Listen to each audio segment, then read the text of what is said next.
You're Glenville presiding. All right, good morning, ladies and gentlemen. Please be seated. On the camera.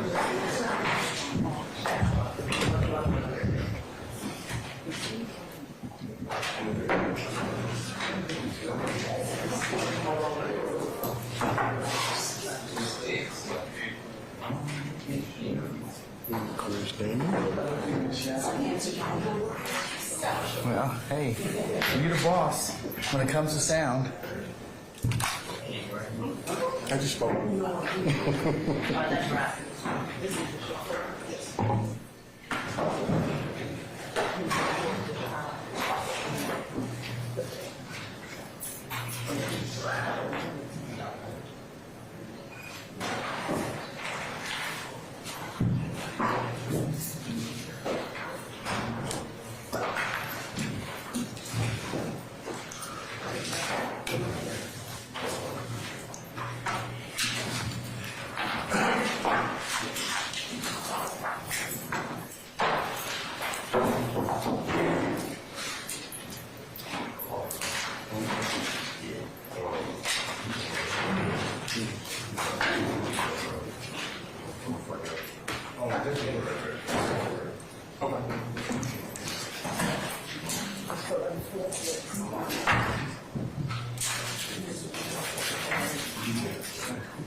Everybody's person and accounted for, Church. All right, just give me a second. Okay.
Hey, Ham and Ingram.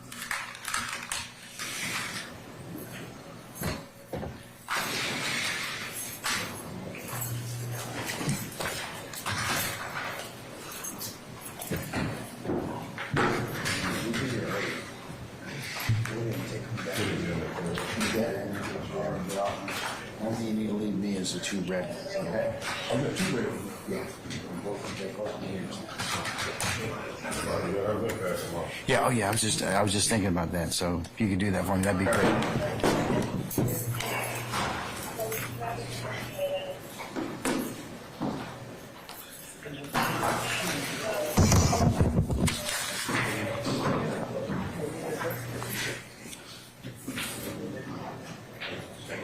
All right, Chris, type something. Hey, great. Let's talk raising. We're good.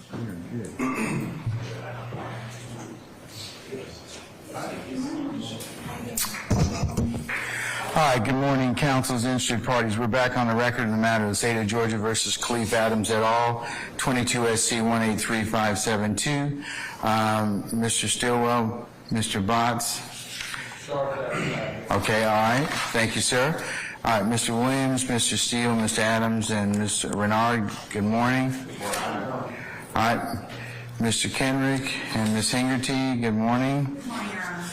All right, Mr. Huey and Mr. Matthews, Jr. and Sr., good morning, gentlemen.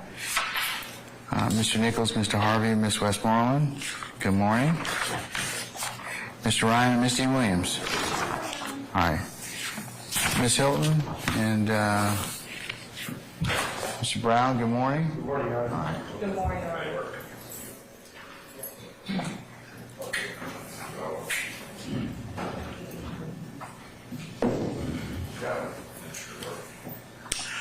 All right, Sergeant Ingram, are all of our jurors present? Yes, sir. Okay, all right. Okay, anything, you ready with witnesses, Ms. Hilton? Yes, Your Honor. Okay. Mr. Steele, I'd like to have one morning where you don't rise to, and I just go ahead and can call my jury. Just one morning. All right, not today. Okay, all right, not today. All right, just work on it, okay? All right, okay, what is it you want to tell me, sir? Two things.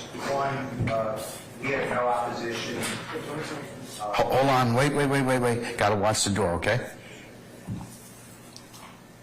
All right, three things. One, you have no opposition to what, sir? And we request Officer Harris is going to be a witness. Your on record instruct that his face not be videoed as a plainclothes police officer. Ask me to make that request. I'm confident the state knows about that, and they will. Okay, has that been communicated to our members of the media? I will do that. Okay, well, okay.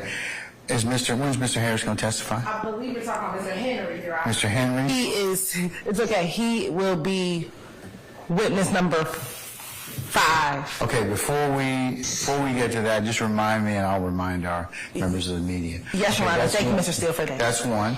Okay, who else, sir? What else? We have two motions. Mr. Greer, over objection, he's not a party here on this case before the Honorable Court on trial, but stay with the court's permission is going to introduce. It's a 2020 incident. He's in a gas station parking lot. And the law enforcement officers stopped him. There's another person with a gun too. But I believe that law enforcement was under the belief that he's a convicted felon for murder, so they charged him with possession of a firearm by a convicted felon. What I'd like the court to note and to order is that the officer is not being allowed to say that he was not a convicted felon. His motion to trial was actually granted, and he won that case in the Georgia Supreme Court to not be a convicted felon. So I make a motion limited to exclude that convicted felon.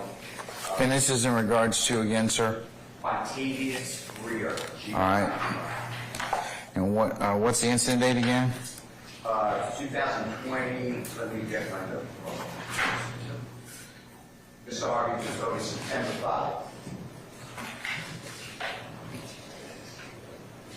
All right. Ms. Hilton, are you all intending to talk about that at all?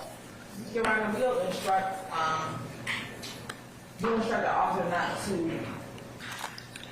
Mention anything about him being a convicted felon? Right? Yes, Your Honor. Okay, all right. Okay, so that will be briefed. Which officer's going to testify about that? That is going to be Officer Dwayne Thomas. So you're going to have a conversation with Officer Thomas about that, right? There were two officers actually, the other gentleman. Who's the other officer? Investigator McKessie. Investigator McKessick? Yes, McKessie. McKessie? Yes, sir. All right, so both of those will be instructed accordingly, correct? Yes, Mr. Brown. Mr. Brown's going to do that. All right. 3? The last one, Your Honor. This is regarding the 2015, it's an alleged armed robbery. Mr. Myrick and two other people were not here, Your Honor. It was Mr. Matthews and Mr. I believe it is Price, are allegedly armed robbing a young lady.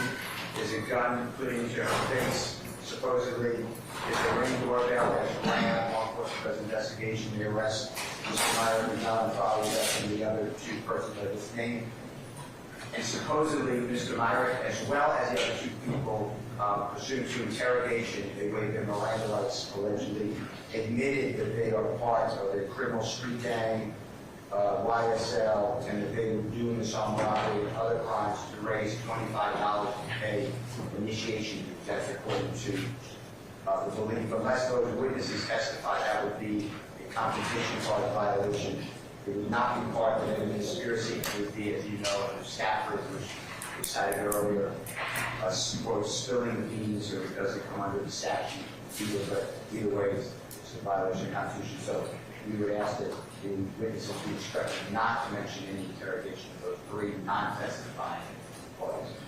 Any, Your Honor, if I could have a moment for that particular motion, I would like to be able to look up some case law. That act is going this afternoon, and so we just have a moment just to look. is Mr. Who is the witness again, Mr. Steele? I'm sorry. That's going to be Mr. Detective, or actually, Sergeant Logan, LOG.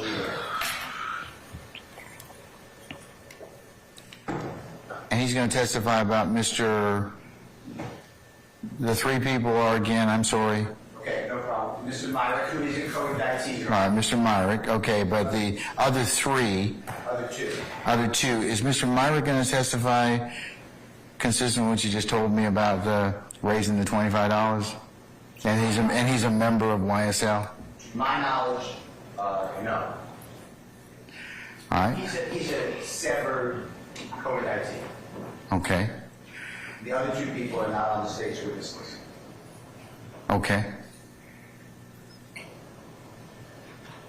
And that was, again, Mr. Matthews, like Jan McCartan, and then Mr. Price.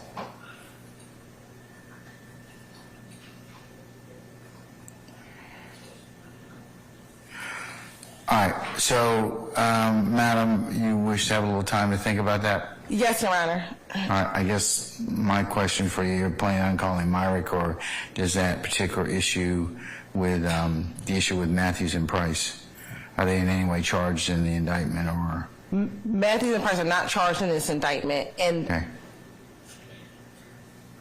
at this time, I think there's a decision being made on what media will be coming into evidence, and so I just want to get some clarity, because we might be able to resolve it if the media isn't coming in at all, or there's no intentions to bring in the media, so I just need to learn that information. okay, all right, well, we need to take that up accordingly before Sergeant Logan or testifies, okay? Definitely, Your Honor. All right, anything else, Mr. Steele? That's your three things. That's right. All right, anybody else? Okay, summon our jurors for us, Sergeant Ingram. Thank you. Oh, and Your Honor, as they're coming in, may we approach briefly? It will take about 1. Stop, just don't, I can't get granularity out of anybody, Sergeant Ingram. All right, come on up. Sorry. No, you're not. I get the information as I walk back into the door. Can I have a representative, please?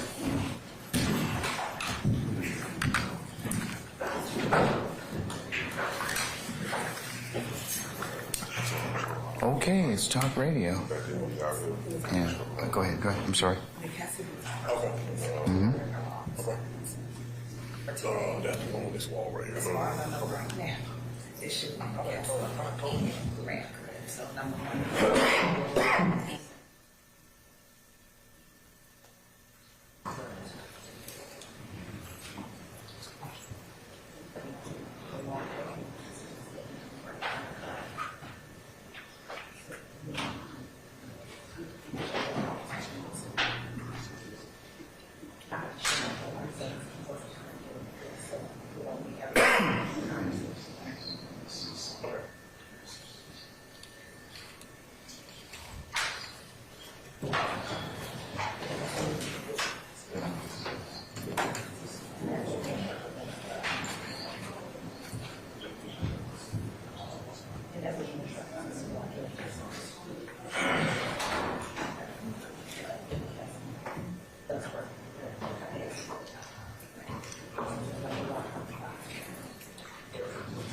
jury? Okay, all right. All right, anything else? Nothing from the state, Your Honor. Anybody else? Okay, I think now we can summon our jury, Sergeant Ingram. Christine, here's your recorder. Mr. Kern, do we have share capabilities? All right.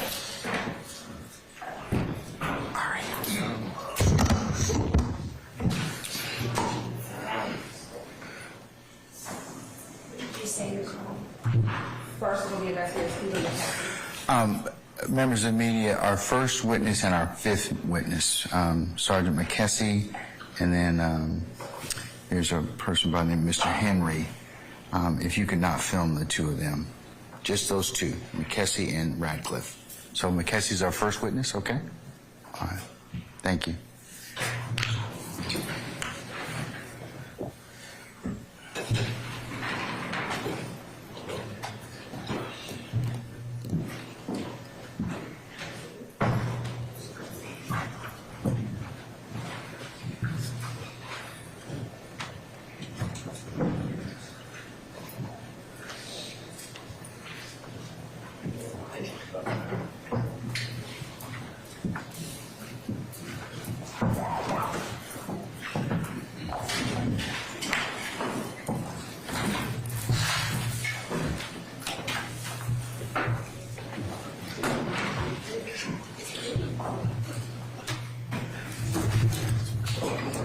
All right, ladies and gentlemen, please be seated.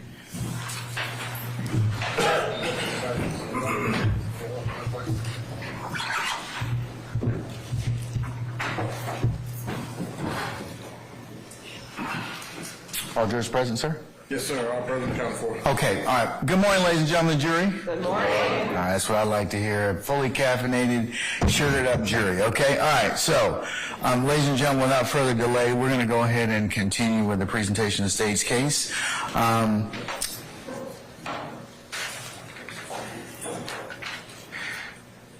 Ms. Hilton or Mr. Brown, call your next witness, please. Yes, Your Honor. Thank you. At this time, Your Honor, the state calls Investigator Stephen McKessie to the stand. All right, summon Investigator McKessie, please.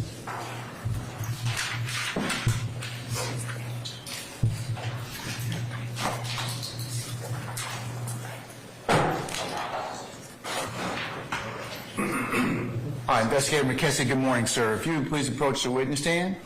Once you get there, if you'd be so kind to turn and face Sergeant Ingram and be sworn as a witness, please, before you sit down.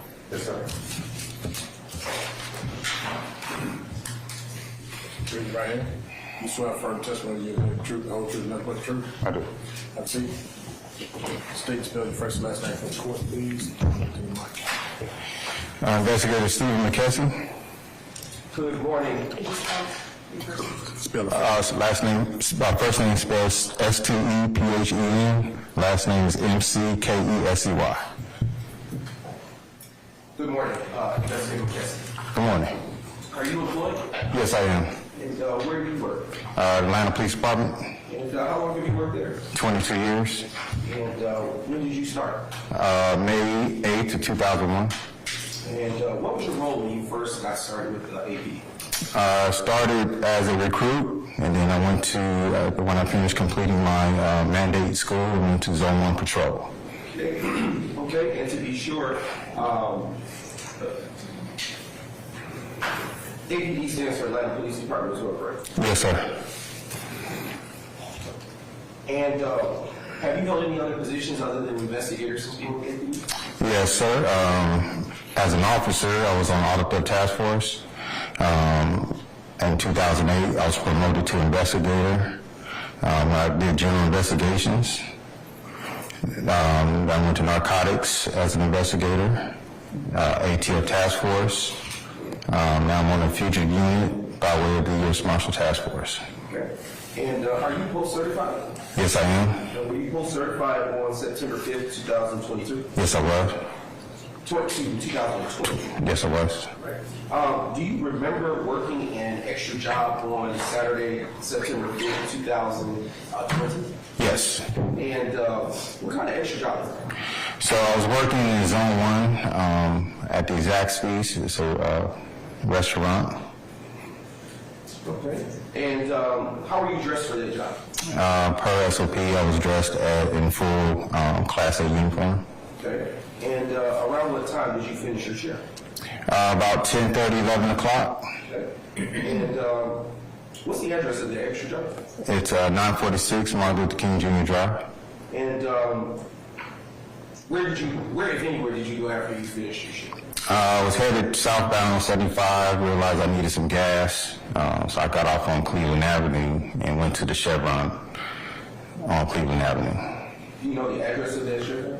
221 Cleveland Avenue, And in what county is that Chevron located? Fulton County. And in what type of vehicle were you traveling in? I was in my city unmarked vehicle, which is a gray F-150, Ford F-150. Okay. And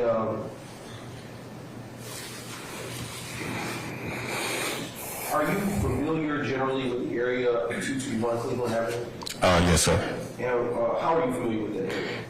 Working all of the task force, we would be assigned to that area to look for stolen vehicles. When I was doing narcotics undercover work, I numerous times would purchase narcotics from that area. Also being on fugitive, we would get files with people that is wanted from that area, and I have to go around there and try to locate them. Okay. And can you tell the jury what you know generally about the 221 Cleveland Avenue area?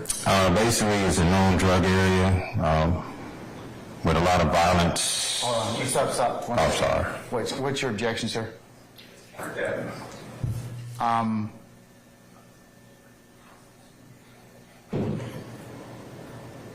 I'm going to sustain the objection. You're a man, sir? Yes. Would you like us to approach? Yeah, you can come first.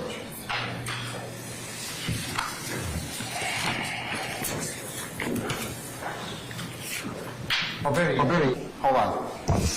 I'm going to overrule my objection, Mr. Steele. I'm going to overrule my ruling, okay? I'm going to overrule the objection, okay?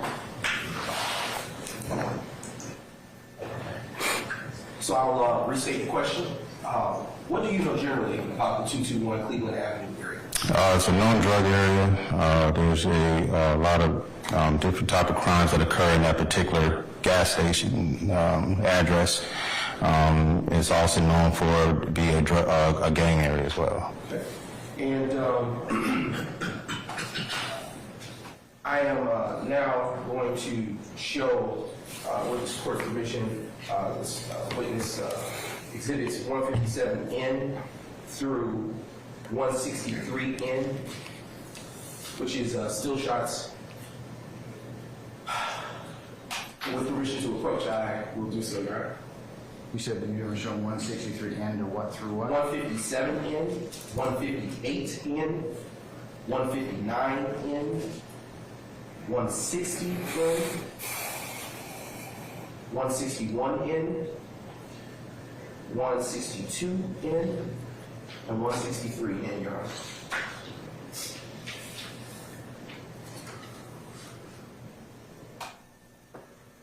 All right, you may approach, sir. Thank you, Your Honor. Mr. McKessie, after you've had a chance to look at what I presented you, I'll get back up with you, please.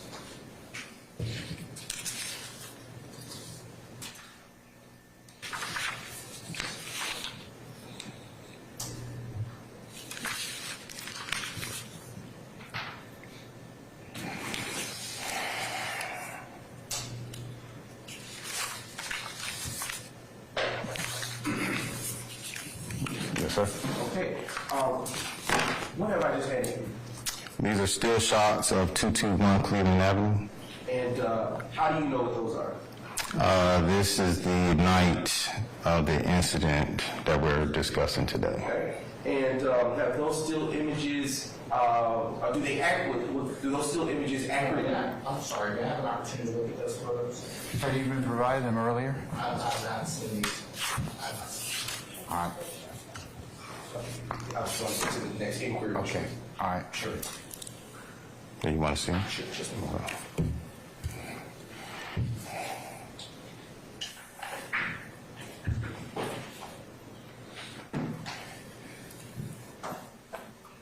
This is on Greer. Yes.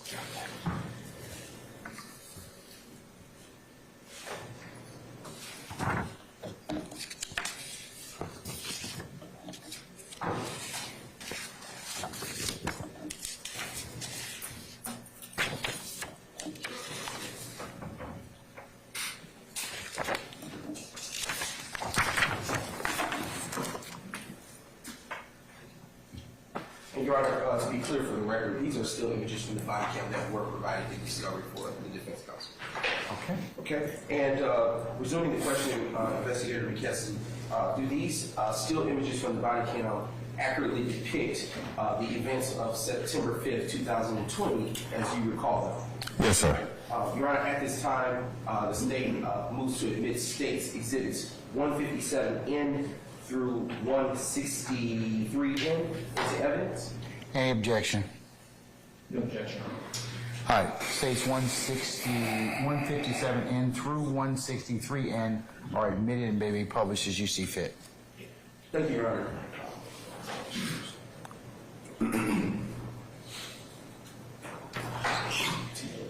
Yes, sir. Okay. Investigator McKessie, either with the exhibits that have been admitted into evidence that are in front of you or looking at the screen, can you tell the jury what we're looking at this on this particular exhibit, 157N? Right here, this is my truck. I was at the gas pump trying to get some gas.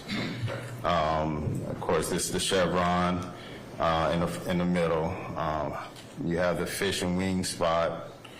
Over here is a income tax place, and then over here is a corner that leads you to the back of the building. I'll explain why I said that later. Okay.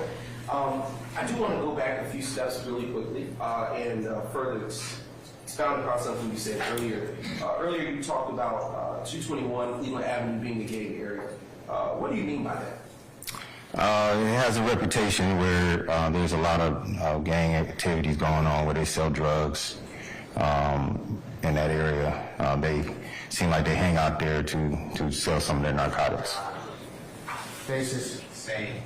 Overruled. Overruled. Okay, all right. About how far is the 221 Cleveland Avenue area away from 151 Cleveland Avenue? Less than a mile. Turning back to this picture, I would like to ask you, well, before we go into the picture a little further, could you tell the court what you remember about working that day of September 5th, 2020? Well, I was off duty. Like I said, I was just getting some gas. That evening was kind of busy. There was a lot going on in that evening in the Atlanta area in general. Before I came here, I was involved in an incident over by my extra job. Is that Mr. Steele? Yeah, which one? Is that Mr. Steele? Yeah, okay, all right. What's your response? Your Honor, you can say that it's relevant to the portion of his testimony. Okay. Overruled. So you may continue. So I was involved in another incident in another area where there were shots fired in that particular area, which is near my exit job. Because of that reason, I had to keep my uniform on. Normally I would take it off, but I kept my uniform on at that time. I also had to have a different kind of firearm with me to protect myself in that incident. When I left that area, I came over I was going 75 southbound, where I noticed I needed some gas. So I stopped at this particular gas station, which is closer to the freeway. I pulled up to a pump, noticed that the pump was broken. I noticed there was a lot of people. When I first pulled in, there was a lot of people in the area.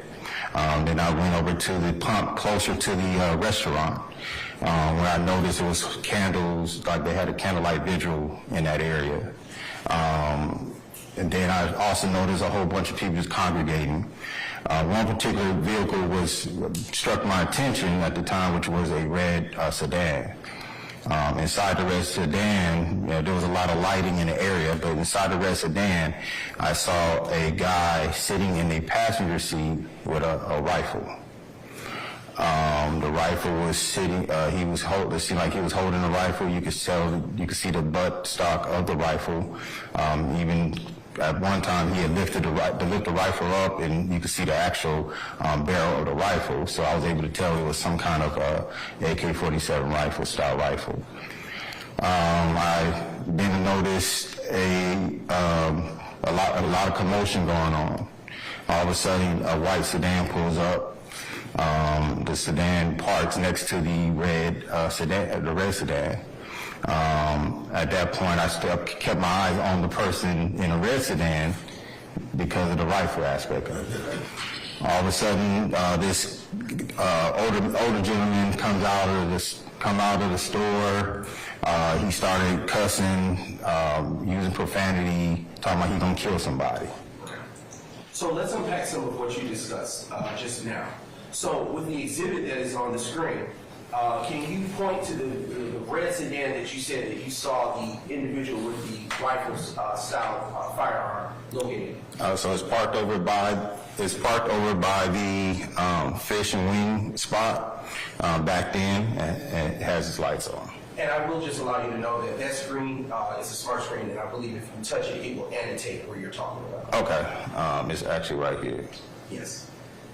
Okay, so that car that is close to that white sedan by that fish spot, is that where you were pointing? Yes, sir. Okay. And how many people were in that vehicle when you saw them? It was 2 at the time. Okay. And at that time, after you observed that, well, earlier you stated that you had a firearm. Yes, sir. What type of firearm did you have? I had my handgun that I normally carry, and also I had a AR-15 rifle, which is also city issued. When you went to that location, were you working in an undercover capacity? No, I wasn't. Were you looking for anyone particularly? No, I wasn't. Were you in any way, shape, or form there for anything other than gas? No, sir. You indicated earlier that there was an older gentleman. Do you recall making that statement? Yes, sir. Earlier you stated that he was saying something. Can you describe what those things that you heard? Yes, sir. He was ranting, he said, "I'm gonna kill this motherfucker."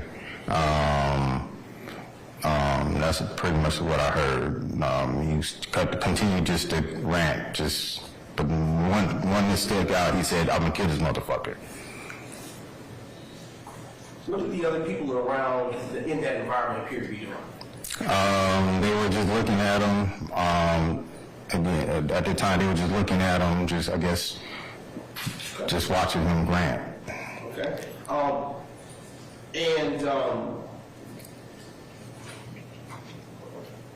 Just briefly, why did you move your vehicle from the first pump that you parked at? The pump wasn't working. Okay. And after moving your vehicle from the first pump, how did you position your vehicle? Facing the actual store. Based on this picture that is in evidence, was your vehicle facing the red Honda that you're looking at? Directly in front of Red Honda, yes, sir. All right.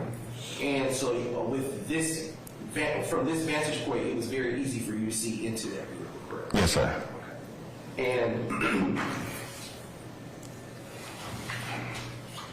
after you observed the man ranting that you described, what else, if anything, did you observe? That's when I saw the white Malibu pull up and back in.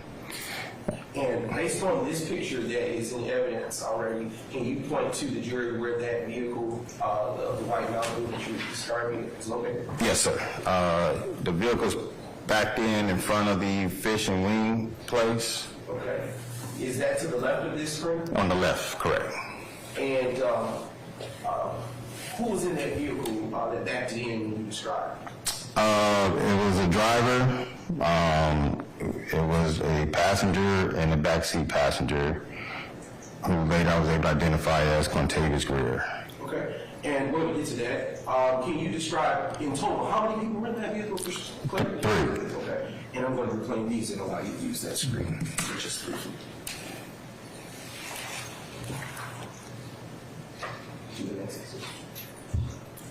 And right in front of us is Exhibit 158N. Can you describe for the jury what that is that we're looking at in this particular vantage point? This is the same area where the white vehicle was backed in front of the restaurant, the Fish and Wing restaurant. Okay. Do you see a gray truck in this exhibit? Yes, that's my gray truck. And is that white sedan that you were speaking about in front of this visual wing spot, the one that you paid attention to particularly that night? I started paying attention to, yes, sir. Okay. Can you describe, based on your vantage point, what if anything you observed the occupants in that vehicle of the white sedan to be doing? So at the time, I guess the older male was, going through his ranting, and all of a sudden I see the driver get out of the vehicle and hand the old male a firearm. At that point, I saw Mr. Greer exit out the backseat passenger side with a firearm in his hand. Did you observe these individuals get out of the vehicle only one time? No, sir. Okay. How many times did they get out of the vehicle? The driver got out the vehicle twice, and Mr. Greer got out the vehicle twice. Okay. So let's go through the first exiting from the white sedan. When they exited the white sedan the first time, can you describe for the jury what you observed? So the first time, the driver gets out the vehicle, approached the older male, and hands him a firearm. Mr. Greer exited out his vehicle, out the same vehicle in the backseat passenger side, and had a gun in his hand. Okay. And did anything occur after that? At that point, Mr. Greer puts the firearm in his waistband and sits back down in the vehicle. The driver walks back towards the vehicle, also sits down in the vehicle. At that point, the old man rushes towards the front of the door as if he was going inside of the Chevron. He walks inside and comes right back outside. He began still, cussing. It seemed like he was under influence. He also began waving the handgun in the air, saying he's going to shoot all these motherfuckers. At that point, the driver then goes back out the vehicle, grabs the gun from the old man, and goes back to the vehicle. And that's when I see Mr. Greer get out the vehicle and start walking towards the income tax place. All right. Were you able to get, let me ask you this. Was there anything about that, what you observed that drew your attention to that man running with the gun? It's just a man running with the gun, and he was, there were, besides the man running with the gun, but also, like I said, I was able to be looking at it and keep my eyes on it. I was able to describe people in general what they were doing. Were you concerned for the overall safety of people in that environment based on what you observed? Yes, sir. Is that what prompted you to come out of off-duty mode and become more active as I sustain this lady. I was raised there. Okay. What, if anything, did you observe caused you to do at that point? So basically, due to there's innocent people in the area, I felt that I needed to act on it so nobody else would get hurt. I got on my city issue radio, asked for backup. I then waited, kept observation on the individuals to make sure they didn't act the way I thought they was going to act, which at that point, when backup showed up, which made me approach the situation investigate the situation more further. Okay. And when you, when you began to use your radio, what, if anything, did you call out? I gave a description of the individuals that had the firearm. I also gave a brief synopsis of what happened at that moment, why I was acting the way I was acting. Again, like I said, I stayed in a position so I could keep eyes on everybody until backup showed up. In your opinion, was there a large group of people outside? Yeah, there was a lot of people in that area. All right, looking at Exhibit 159N, which has been admitted, can you tell the jury what you see here? I see the same area, 221 Cleveland Avenue. This is directly in front of the the Chevron, the food mart of the Chevron. To the right is the income tax place. At this point, there was, back at the end, there was a whole bunch of people just hanging out. You could tell they weren't trying to get gas. They were just hanging out.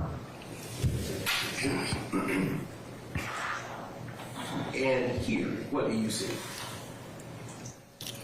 This is 221 Cleveland Avenue. On this side of the picture of the 221 Cleveland is the income tax business. These are people that were all congregating on that side of the income tax place. Again, they were just hanging out for whatever reason. Okay. I want to turn back to some of the things you said earlier for clarification. Earlier you stated that you saw Mr. Greer with a firearm. Can you describe what kind of firearm you saw? Yes, it was a handgun. Okay. And do you recall the color? Black. And after the occupants of the white Malibu returned to the vehicle, did they get back in? Yeah, for a second. Okay. And then that's when they exit back out and walk towards the income tax place. And did all of the occupants that returned exit their vehicle? Yes. Okay. And at which point they exited the vehicle, did they have those firearms still with them? Yes, they did. Were you able to see them? Yes. Okay. Specifically with Mr. Greer, were you able to see it? Yes, I did. Where did he have it? In his waistband. Okay. When you say in his waistband, are you talking about in the front or back? In the front. Okay. And earlier you stated that you provided a description of those individuals, those three individuals in that white Malibu. Can you provide that, what you relayed to the jury? Yes, so the driver was wearing all black. He seemed like he had some kind of rhinestones on his jacket. The passenger, backseat passenger, was wearing a stonewashed jean jacket with a red cap, and the passenger was wearing a red hoodie sweater. Okay. And Mr. Greer, what was he wearing? A jean jacket, stonewashed style jean jacket with a red hat or cap. Okay. And did you ever get a description of the older man? Yes, he had on a white t-shirt that had blood on his shirt. And where was the blood located? In front of, like, his abdomen area. Did it appear like he had recently been injured? Yes, sir. And after you observed the older male with the firearm waving it in the air, what did he do with that firearm?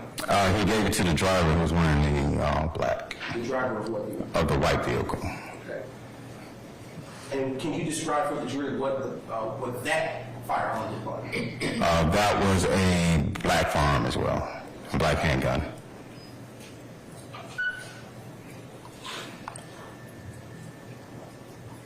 Okay. Brief indulgence, Your Honor. All right, sir. The second time that these three occupants of the white Malibu exited, can you describe for the jury what you observed them to do? So the backseat passenger and the driver exit out the white vehicle. The passenger stayed in the vehicle at that moment. Then they walked towards the income tax place, which is on the other side of the plaza of 221 Cleveland. And I think, again, I was able to see the handgun still on all of them, on both of them. Okay, and specifically for clarity, can you describe the seating of those in the white Malibu? So you had the driver wearing all black with the rhinestones, the passenger front passenger wearing a red sweatshirt hoodie. Backseat passenger wearing a jean jacket, stonewash style jean jacket with a red cap. Was it the individual wearing the stonewash jacket that walked out the second time to the west end of that plaza? Yes, sir.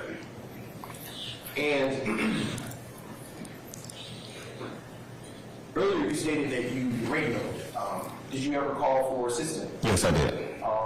And can you acknowledge or can you tell the jury did additional units come? Yes, they did. And when I say units, what am I referencing? The Zone 3 patrol units or CSU units. Okay. And when the Zone 3 patrol units arrived, what, if anything, occurred at that time? When he told me they arrived on the radio, I exit out my vehicle. I saw the passenger exit out the vehicle, who was still sitting in the vehicle. I addressed him to told him to show me his hands. When I realized I didn't see anything on his possession, I went towards where I saw the two occupants, the driver and the backseat passenger, walk to. I then told the officers to link up with me, gave them description of who I was looking for, and we approached that particular person in general. The driver decided to continue, when he noticed that police was arriving, he decided to continue to walk away from the plaza and run away from the area. Okay, and was there anyone detained as a result of additional units showing up? Yes, so once I gave them the description of the backseat passenger who also had a black firearm, myself and the patrol officers made the approach. I gave verbal commands to the subject, told him to get on the ground, show me his hands. He complied, laid on the ground. That's when Officer Thomas went and put handcuffs, detained. I told him to go ahead and detain him, and also I told him to look for the handgun that I saw him having.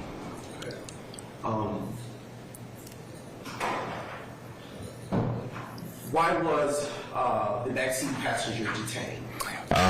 Because he was one of the ones that had the handgun walking towards the crowd of people, and I wanted to make sure that, I wanted to detain him based on what I saw.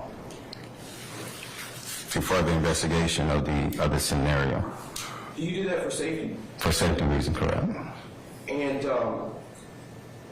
after the backseat passenger, well, let me back up. Whatever happened with the front seat passenger of the white Mountain? The front seat passenger, he walked away, but then he ended up coming towards where we were to try to, I guess, talk to us about, why we have Mr. Greer in handcuffs. Was whatever happened with the front, with the driver of the white Mountain? He ran away from the area. Was he ever located? No, sir.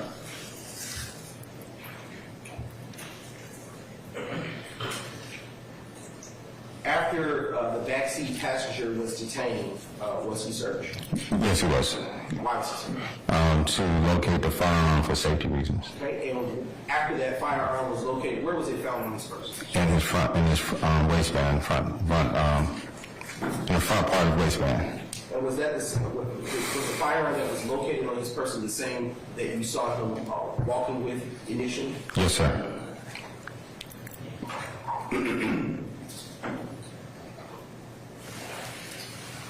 Who was the officer that actually recovered the firearm? Officer Thomas. And was there ever a time that how did you come to learn the identity of Mr. Greer? After we received the information, I wrote the information down. I then did my own investigation by running his information and pulling up his driver's license information. Okay. And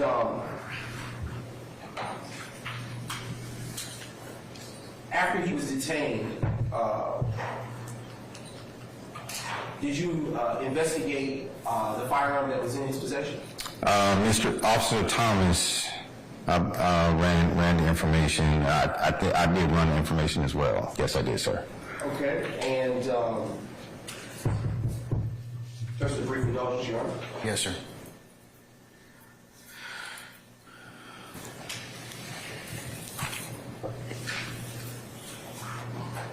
After you looked at the driver's license information up, was there a picture that came up? Yes. And did that picture match the person that you had observed on the night of September 5th, 2020, in the back of the white Malibu? Yes, sir.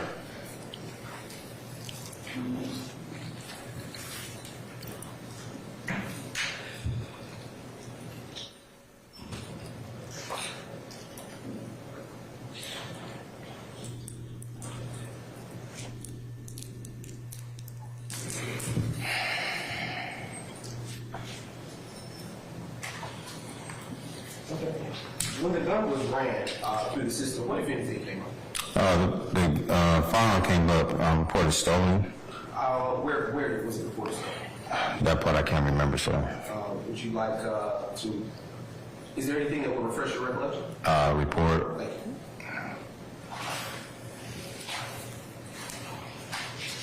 Now marking for identification purposes.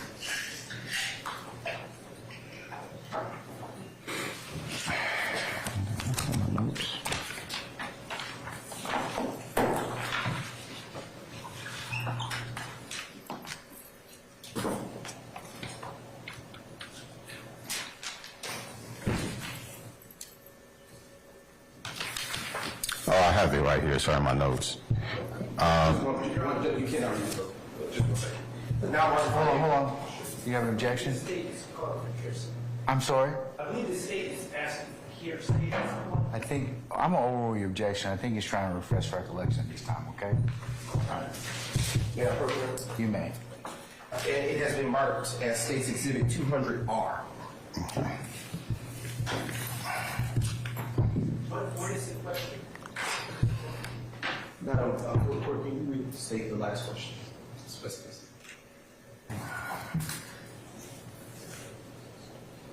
You can take a look at the document. Where was it reported stolen? That part I can't remember, sir. Would you like? Yes, Your Honor. That's the question I believe is asking for hearsay at this point. You understand that he's recollection. Can you turn your microphone on? Hearsay. I'm sorry, can you turn your microphone on? You know? Your Honor, we understand that the witness is refreshing his recollection with the report, but what he's refreshing his recollection about is hearsay. And that's our objection. Can you respond, Mr. Brown? The state's position is that he also investigated on his own about the firearm. So he's All right. At this point in time, I'm going to overrule your objection, sir. I'm overruling your objection. want to see the document. Sure. Okay, all right. May I approach, Your Honor? Yes, you may. And also, may I also add for the record, Your Honor, a confrontation clause as well. Okay, all right. Thank you. Still overruled. Thank you.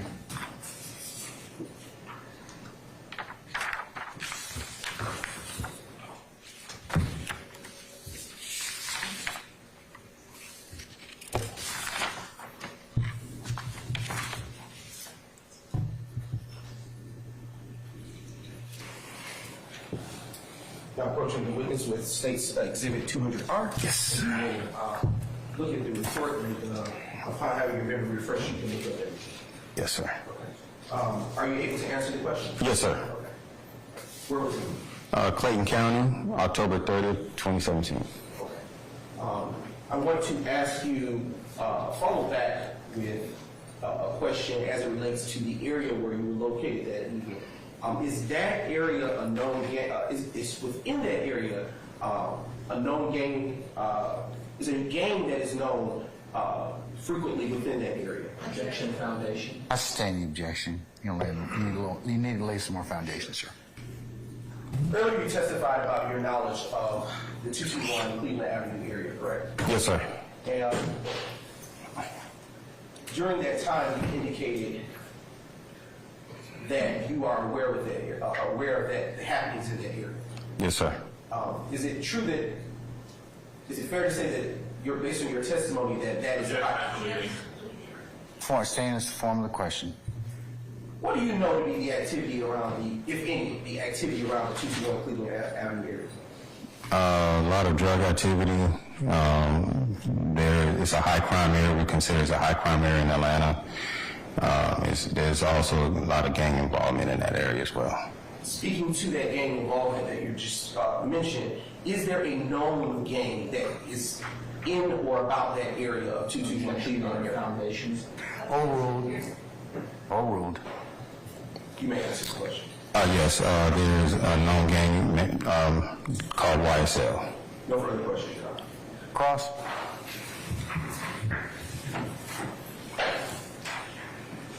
Mr. Matthews, Sr., go right ahead, sir.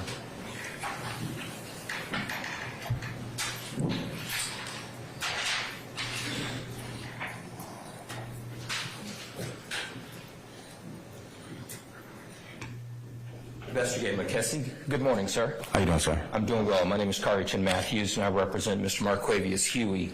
Can you look around the courtroom and tell me if you see Quantavious Greer in this courtroom?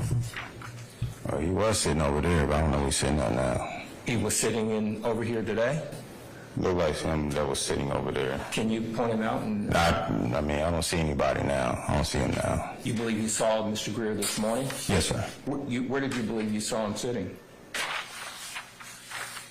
Next to the light-skinned dude. The light-skinned dude? Okay. What was he wearing? A suit. What color was the suit? A dark-colored suit. Did he have on a tie? Yes, sir. What color was the tie? I'm not familiar with the color of the tie. When did you see him in the courtroom? It looked like they look alike. If that wasn't him, I'd have to see that person again. But let's see. Oh no, that's not him. It looks like they favor. Okay. You're talking about Attorney Gardner? Yeah, they favor. They look like they be brothers. Okay. All right. Okay. So I'm going to make sure I understand the events of May 8th, 2020. Can you pull up Exhibit 1, or piece of evidence 157N?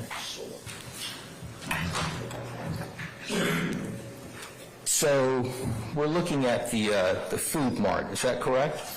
Yes, sir. And that's where all of these events took place that you just testified to, the Chevron? Yes, sir. Okay. Do you see that picture on the screen there? Yes, sir. Okay. And that's the gas station that you just testified is a known gang area and things of that nature, correct? Yes, sir. All right. Now, looking at that building, do you see that that's a white painted building? Yes, sir. Okay. Looking at that building very closely, do you see any YSL gang graffiti on that building? No, sir. You're looking at the parking lot, the surface of the parking lot. Do you see any tagging or gang graffiti on any of the parking area? No, sir. On the side of the building, we saw some photos on the side of the buildings. Did you see any gang YSL graffiti on that building? You saw on the side of the building? Yes. I can't see the side of the building. There were some photos in here. Did you recall maybe taking any photographs or anything of that nature? No, sir. Any gang graffiti on this particular gas station building? No, sir. Okay. All right. Now, so you got off from a private work detail at a Zaxby's in another part of the city, correct? Yes, sir. And you needed gas, and you got off on the expressway, and you went over to this particular gas station, correct? Yes, sir. You saw, you moved from one pump to another pump, right? Yes, sir. And then you saw what you described as a red vehicle with an individual seated inside of that vehicle, right? Yes, sir. You said you saw a rifle, is that correct? Yes, sir. I think you testified that from the vantage point that you were able to determine that that rifle was an AK-47. Style rifle. Style, okay. Was that rifle ever recovered? No, sir. Okay. Why wasn't it recovered? They want to invade their rights. Okay, you didn't want to infringe upon their rights, so they had a right to have that particular weapon in their possession? I mean, yes, sir. Okay, so you didn't make an arrest of the person with the rifle, correct? Correct. You didn't document that person with the rifle was a part of a gang, correct? Correct. You didn't document that person with the rifle used that rifle on the premises of the Chevron, correct? Correct. No one inside the Chevron called law enforcement and said, hey, there's a guy with a rifle in a red vehicle, and I would ask that you all remove him from our premises, correct? Correct. You had not gotten any calls from any disturbances that had occurred at the Chevron this particular evening, correct? No, sir. Even this person that you said you heard ranting, if you would, with a gun in his hand, no manager inside the food mart, no employee, no citizen or anyone called 911 saying that this person was creating a disturbance, correct? Well, my radio was turned off because I was off. So they did call 911. That's something you have to contact communications to get that information. And any follow-up that you did in this case, you did not document that any 911 calls had ever been made concerning any disturbances at this particular food mart, correct? I didn't look that particular part of the investigation up. Again, if you contact communications, you can see there was some kind of call for service at that time. But that's something that you did not do, correct? No, I didn't do that. Okay.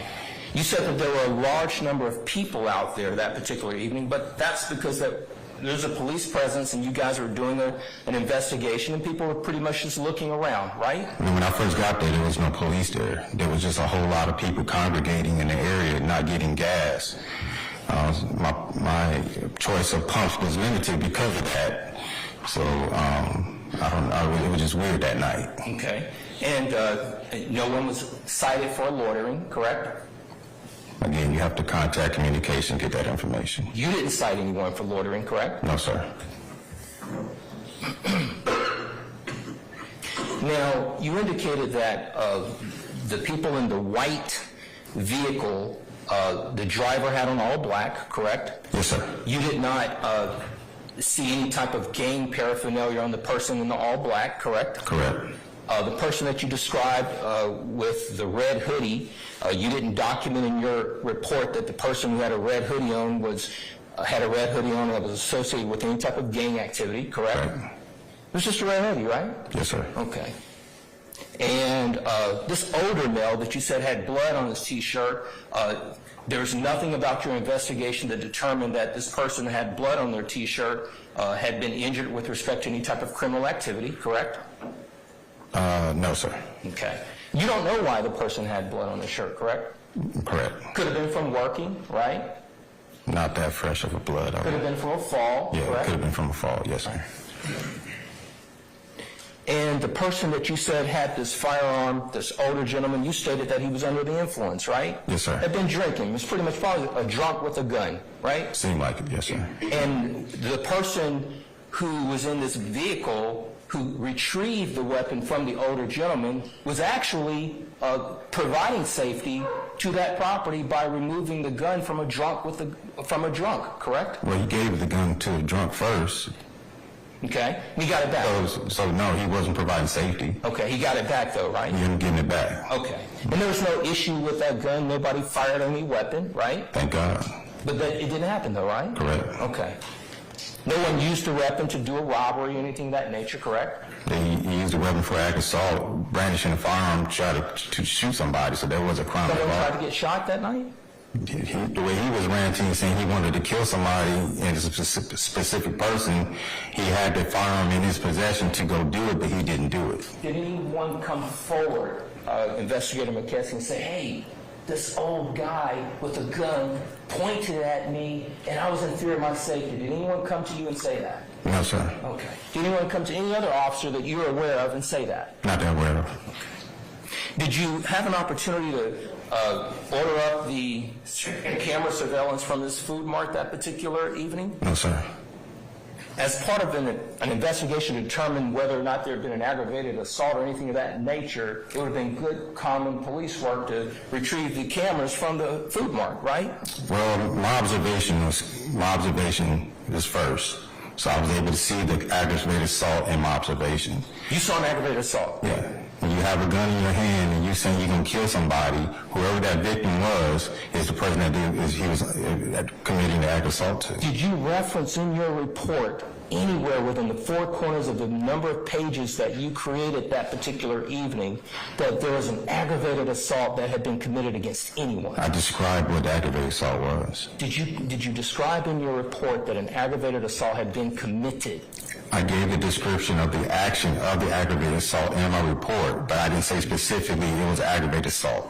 That's because an aggravated assault actually requires a victim, correct? It does. And you didn't reference in your report that there was any victim of an aggravated assault, correct? But there was a description that I described as an aggravated assault, which caused me to act the way I acted. So I need to prevent the aggravated assault. Okay, let me make So I sure. think I prevented it. Let me make sure I'm clear. So you're saying you referenced an attempt crime in your report as opposed to a completed crime? I just want to make sure I'm Yes, sir. understanding you. Yes, sir. So that the jury's clear and I'm clear, you never saw an aggravated assault occur on the date of this incident at the Chevron, correct? There's different type of aggravated assault, sir. I'm just going to ask you to answer the question and then you can explain. All right? So if you can give me a yes or no to the question, you're free to explain in any way that you choose. I'm going to re-ask the question. On the night of this incident, at this gas station, did you see a completed aggravated assault occur? Objection, asked and answered. Sustained. Now, you didn't reference a male as being a victim of an ag assault, correct? Objection, asked and answered. Sustained. I specifically asked you with respect to a gender. Sustained. Okay. All right. Now, Investigator McKessie, you indicated that you detained Quintavious Greer, correct? Yes, sir. You stated that this person had a stonewash jacket and a red cap. Is that right? Yes, sir. You did not reference that Mr. Greer was associated with any gang in your report, correct? Correct.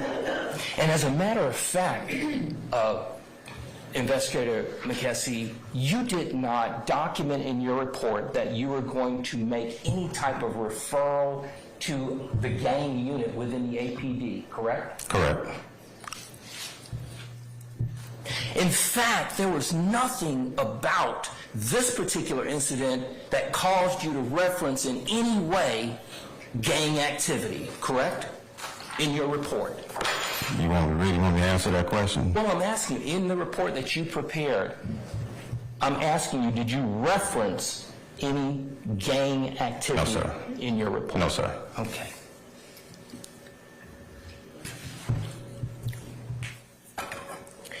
Now, you indicated that you detained Mr. Greer because you said it was for safety, but Mr. Greer, he never waved a gun at anyone, did he? He had the gun in his hand. Right, but he never waved it at anyone, right? You don't have to wave a gun to have a gun in to do that. And no one walked away from him as though they were afraid because he had a gun in his hand, correct?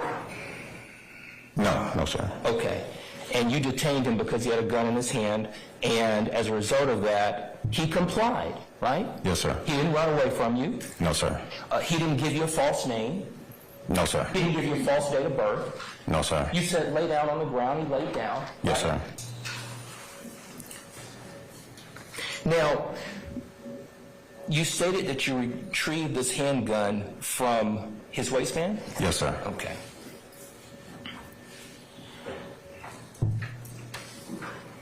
And the front seat passenger that was in the same vehicle as Mr. Greer didn't try to run, correct? No, sir. That person came actually to you and was basically trying to understand what was happening, right? Yes, sir. That person didn't give you a false name, right? I didn't ask for his name. So you didn't ask. So this was a scenario where you didn't even ask for his identity, correct? No, sir. And that wasn't important for you to establish anything about that particular passenger, because had there been any issue in your mind as to that passenger, you certainly would have asked him for his name, correct? Yes, sir. Even though he was with Mr. Greer, correct? Correct.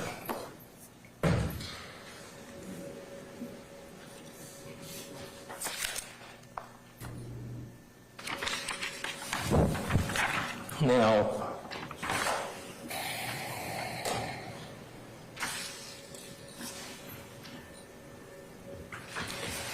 while you were there at this particular location, the food mart, you did not see any drug sales take place, did you? I saw some drugs, but not no drug sales. Okay. You didn't see any stolen vehicles happen on the premises that particular evening, correct? I didn't run any tags, so. No, sir. And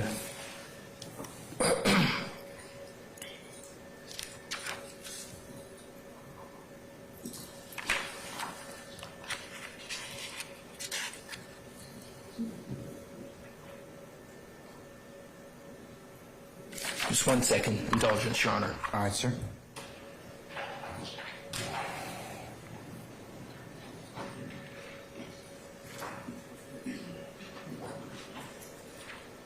Nothing further, Your Honor. Thank you. Anybody else cross? Redirect, madam. Or sir, I should say. Redirect. Oh, hold on. Mr. Steele rose.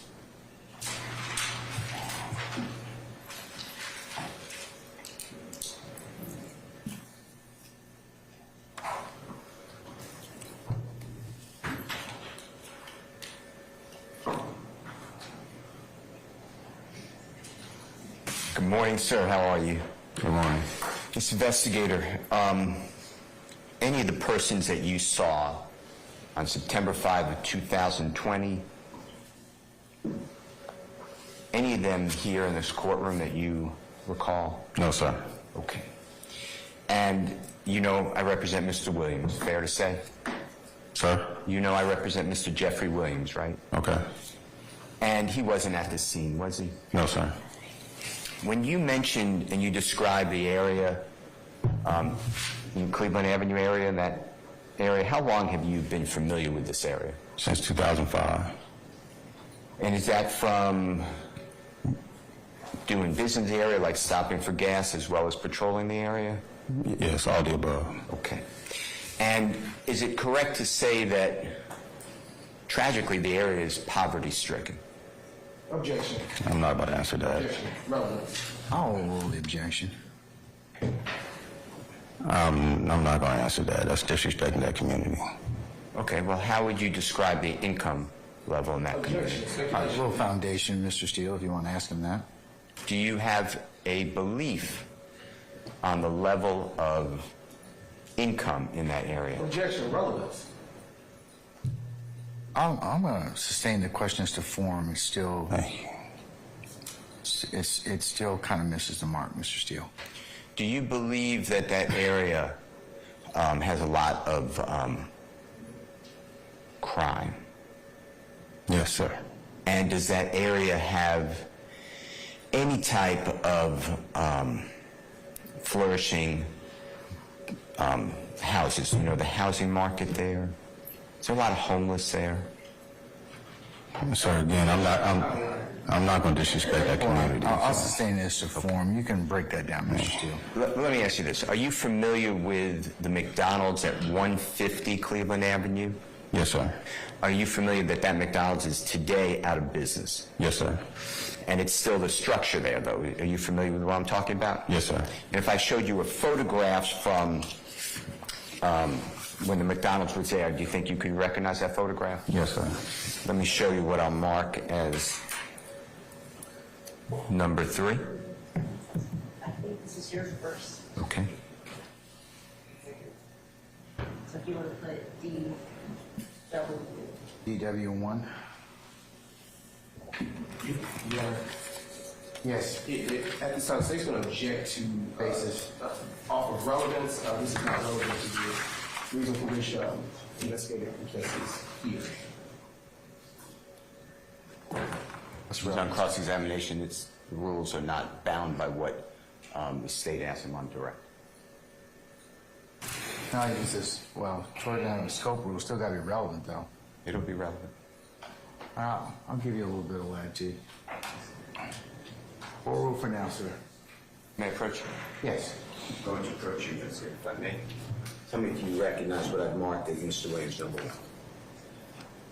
1. Yes, that's Old Hayville and Cleveland Avenue intersection. It's the McDonald's that's at the intersection. Okay. And is that a fair and accurate depiction of when the McDonald's was in business? Yes, sir. Okay. And do you know that address to be 150 Cleveland Avenue? I didn't know that. I didn't know that often. The numbers, I just knew that's the McDonald's on Cleveland Avenue. How close is that area to the food mart? Less than a block. All right. Now, do you remember whether that McDonald's in 2014, January 2015, had video surveillance? Yes. Okay. I And, object, Your Honor. This is not relevant whatsoever. No, I'll rule that, Mr. Brown. and did it have video surveillance? I believe so, yes, Talking sir. about what had video surveillance, sir? The McDonald's, sir, 2014 going into January 2015. Yes, sir. Okay. And is it routine, typical, trained that if you get information about, let's say, something involving the parking lot of the McDonald's in Mr. Williams number 1, and it had to be corroborated or looked into whether people were there on a certain day and time, do law enforcement have the ability to go and either request or subpoena that video surveillance from the McDonald's? Yes, sir, they do. Okay. Were you involved in any way with confirming or not confirming statements made to law enforcement, specifically Detective Thorpe, on January 11th of 2015 about people at that McDonald's? No, sir. Okay. I'm going to ask for a continued objection to this line of inquiry. I'll note it for you, sir. It will be continuing objection. But if information came out to Detective Thorpe and others that on January 11th, 2015, that on January 10th, 2015, there were people in that McDonald's, video surveillance could have been gathered if law enforcement wanted to. Objection. This is facts on evidence, Your Honor. I'm going to sustain it. We haven't really heard anything. Tell ladies and gentlemen, jury, how easy is it to get video surveillance? It's hard sometimes to get on the business. How about subpoena power? It's still kind of complicated because you have to give it to maybe to a corporate office. Tell the jurors. It's kind of complicated in some way because you have to give the subpoena to the corporate office and then they have to send you the videos depending on the business. This one could have been easier. It could have been hard. How about a search warrant? How about getting a search warrant? I mean, again, it's just time consuming. I mean, all we have to do is fill out the proper calls and go get the information, get the subpoenas, the search warrant signed. And you as a law enforcement officer try to do that. That's commonplace, right? This place?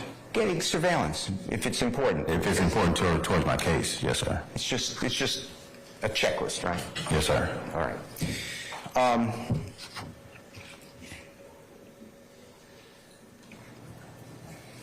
I don't think I have any other questions. Your Honor, I move for the admission of Mr. Williams, number 1, and I'd like to display it to the jurors. I'm sorry? Any objection to DW1? No, Your Honor. Are DW1s admitted and may be published? Sent the link.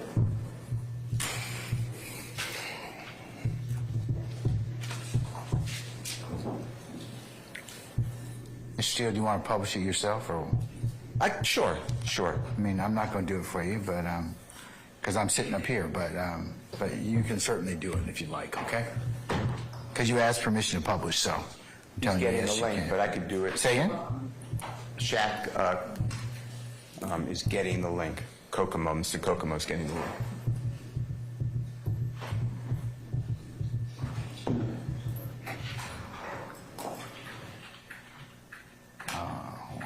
Okay. But if not, Your Honor, I could just pass it around to the jurors. I think he's in right now. Okay, thank you.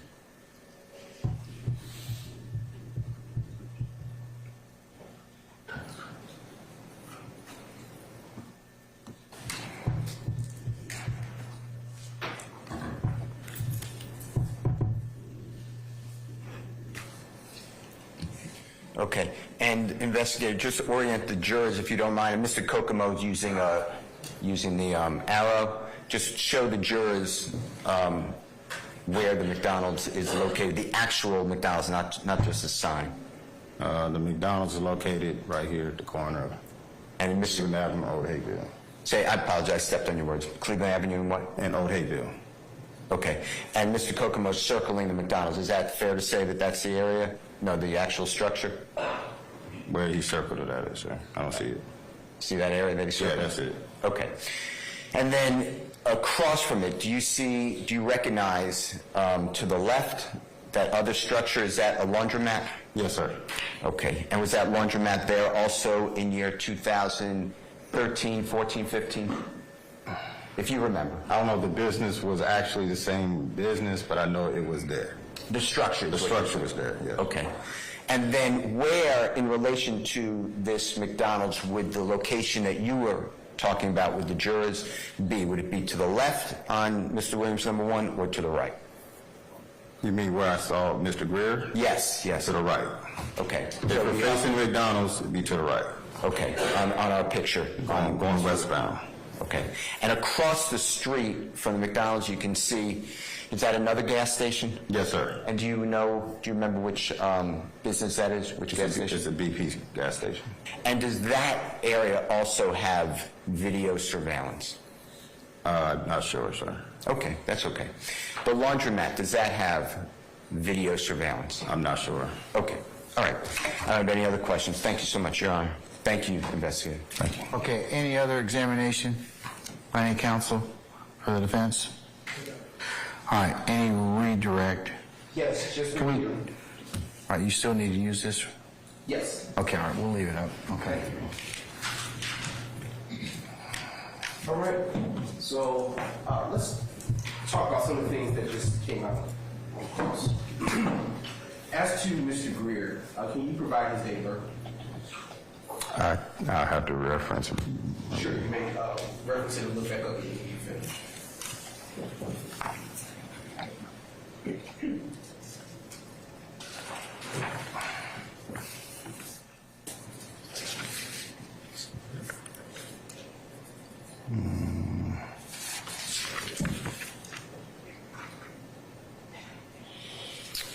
Date of birth is January 9th, 1989. And let's go back to this particular exhibit that is on the screen. Excuse me.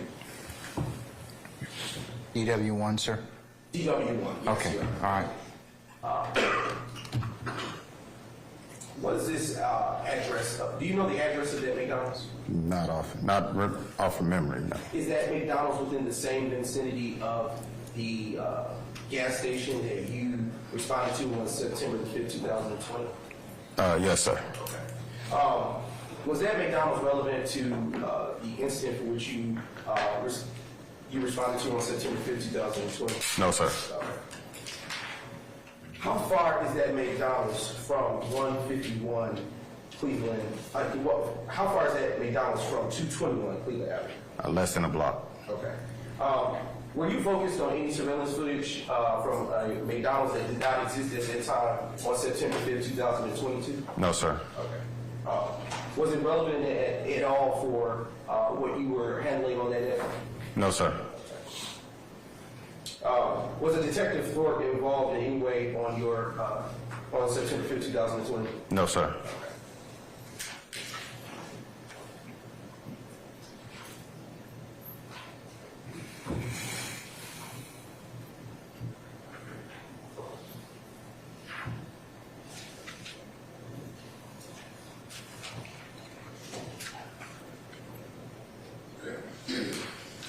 Your Honor, we still need that picture. We weren't done with that. It's a DW1. Oh, you want it back up again? Yes, yes. All right, Mr. Kokomo, can you put DW1 up, please, again, sir?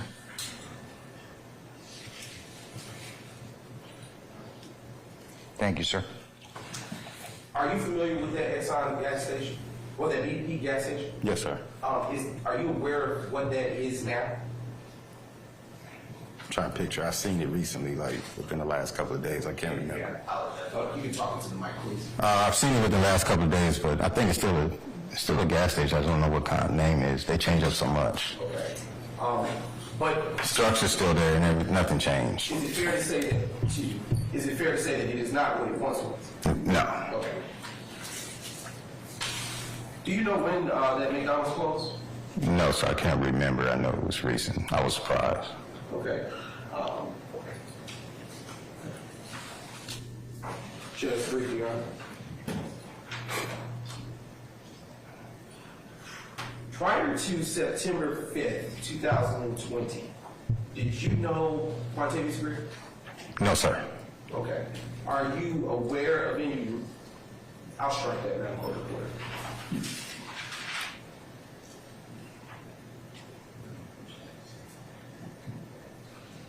I want to put back up State's Exhibit number 160 in. All right. Sir, if you could take that down. EW1, thank you. Thank you.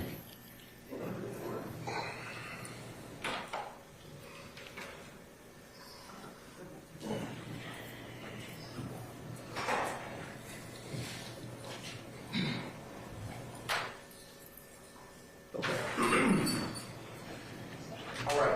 Earlier, you, on the record, you stated that there were a large amount of people outside. Does this exhibit reflect what you saw on September 5th, 2020? Yes, sir. And based on the number of people outside,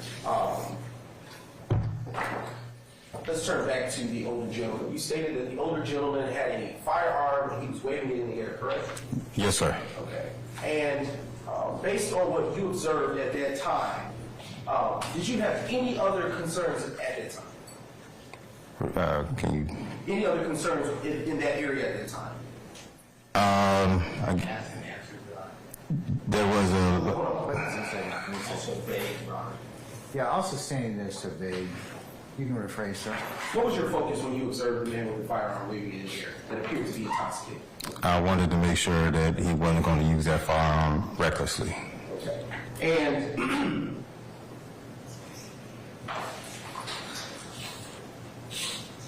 roughly how many people were outside? Well, let's turn back. Defense asked you a lot. Earlier, Mr. Matthews asked you a few questions about the man in the area, the older man.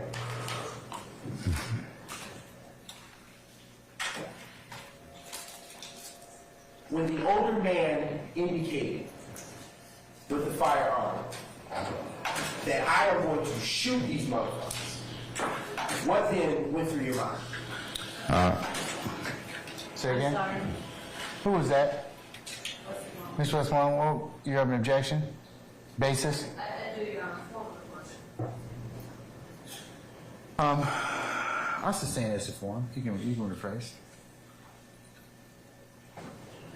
Is it fair to say that you said objection? I sustain the question, Mr. Form.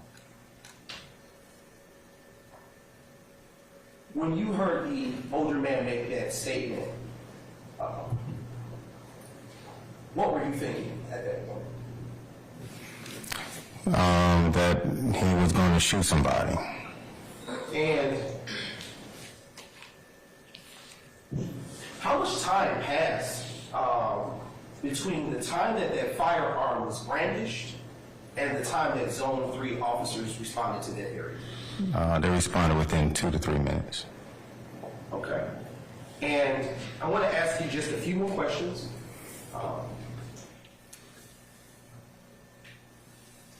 You said that you saw drugs that evening, correct? Yes, sir. What type of drugs did you see? It was marijuana. Okay.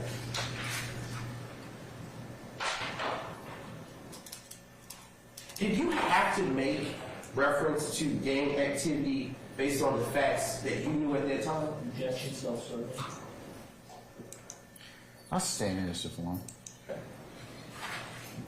Did you make reference to any gang activity? No, sir. Why not? Objection, self-serving. Now, I'll allow that, Mr. Matthews. Oh. Why not? Reason being is because during that time, my investigation was dealing with an actor-shooter situation. Is it your responsibility to take out gang warrants? No, sir. Okay. And earlier, Mr. Matthews made a commentary about graffiti and asked you some questions about graffiti and YSL possible posting. How are you aware that YSL is associated with that area that you were in on September 5th, 2010? Your Honor, ask and answer. Overruled. In objection, Your Honor, Attorney Matthews is not making commentary. He asked a question. Okay, I'll overrule that.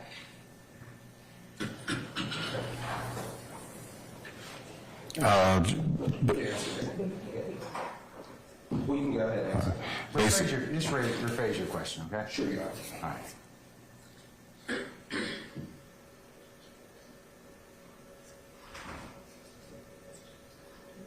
How are you aware that YSL is associated with that area? Based on my investigations that I've had in the past, my experience in that area, You got to check, Your Honor. He didn't reference any of this in his report. He didn't make any arrests for any. Overruled, sir. based on my experience, again, I've interactions with different individuals in that area. They were documented as YSL members.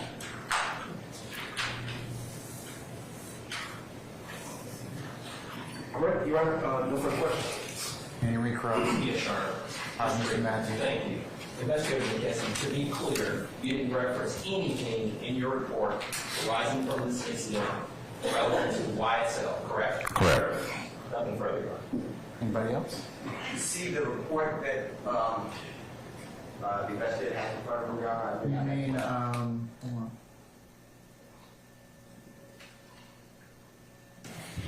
You mean states 200R?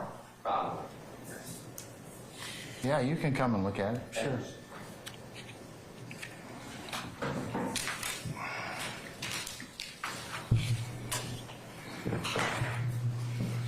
Investigator, may I approach you? Yes, sir. Can I see the report that you're looking at here? Is that what you brought? That's what I brought, yes, sir.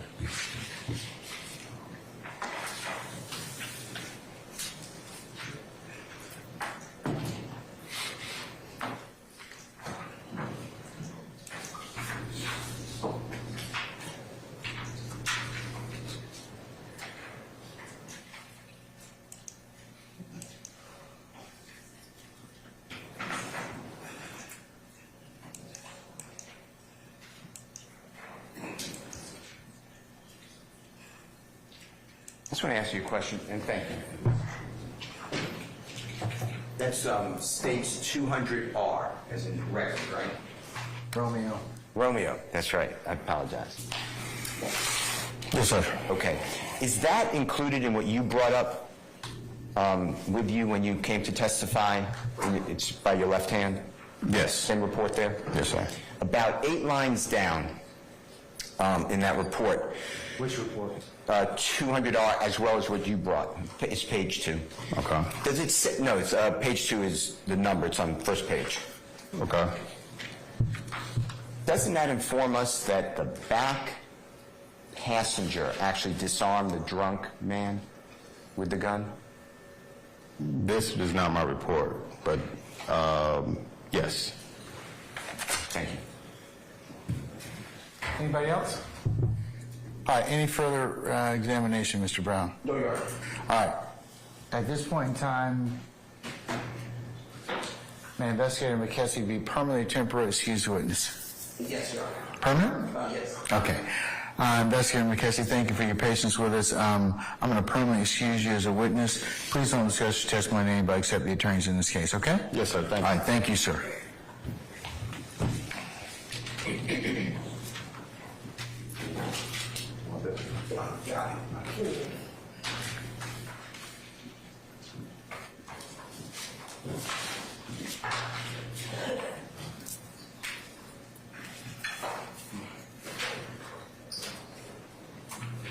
All right, ladies and gentlemen, the hour is about almost 11:45-ish, and since you haven't taken a break, how about we do this? How about I go ahead and just break right now for lunch, and you all can come back at 1 o'clock. How's that sound?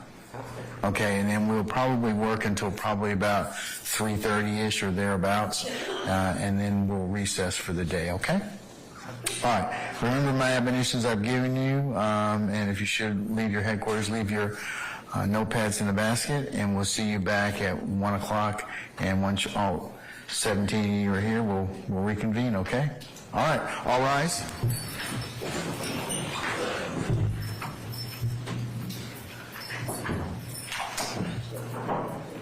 She's already at the door.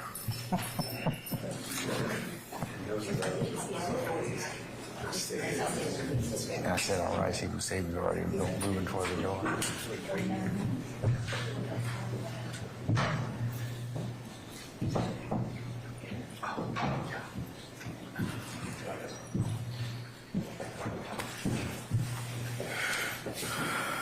All right, ladies and gentlemen, our jury has left us. Please be seated. Okay, anything before we go to lunch? Nothing from the station, Your Honor. Anything from anybody else? Okay, all right, we'll see everybody back at 1 o'clock, and as soon as everybody's back, we'll go ahead and get started, and we'll probably recess today about 3:30. So, I knew it was too good. Mr. Harvey, what is it? Oh, yes, absolutely, sir. Okay, all right. Okay, we're in recess?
Everybody from Mr. Brown?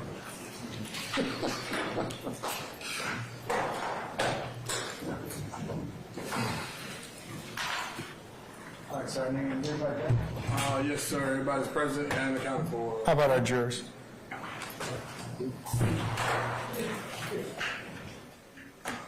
How about our jurors, sir? Yes, sir. Everybody's present. Okay, all right. You make sure everybody's. Okay.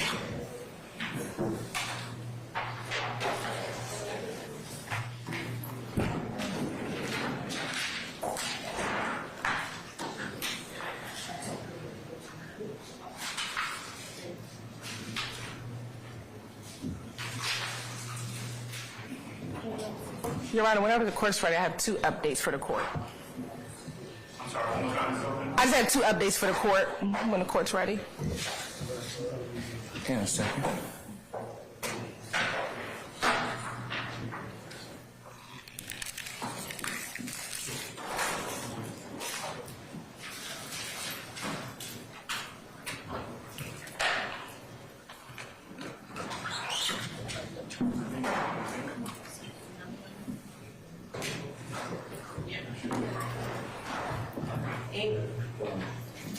Saying I'm not ready yet.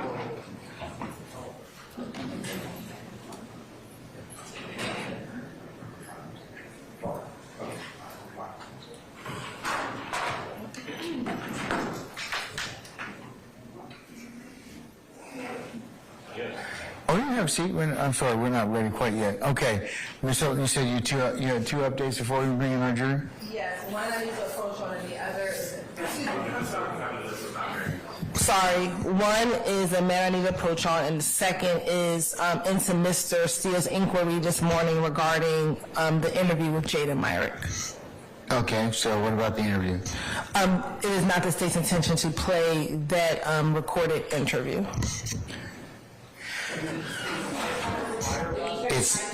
Man, you are like, I'm going to have to get you a hearing aid, Mr. Sharp, okay? It is not the state's intention to play the Jaden Myrick video. I understand. Do they intend to ask the deputy the contents, or the officer the contents of the interview? Now, I'm going to ask you that question. What do you think? I'm hoping no. I don't believe that the state is intending to do that. All right, okay, so we don't have to take up anything about that particular issue as regards to Myrick. Is that correct? Correct. If something changes, we'll inform defense. But as far as my understanding, we will not be playing that statement. Okay. Or soliciting any information in regards to that? Yes. Okay. All right. Okay, what's the second thing you all want to approach us to? Send a representative up, please.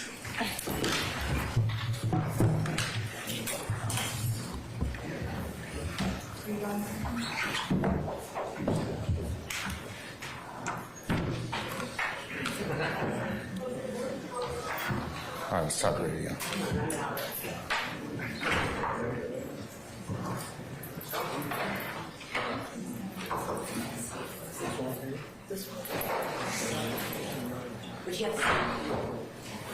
Which mic, Christina? She's able to pick up from this one.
brief moment to step outside? Yes. Ladies and gentlemen, we're just going to recess in place, okay?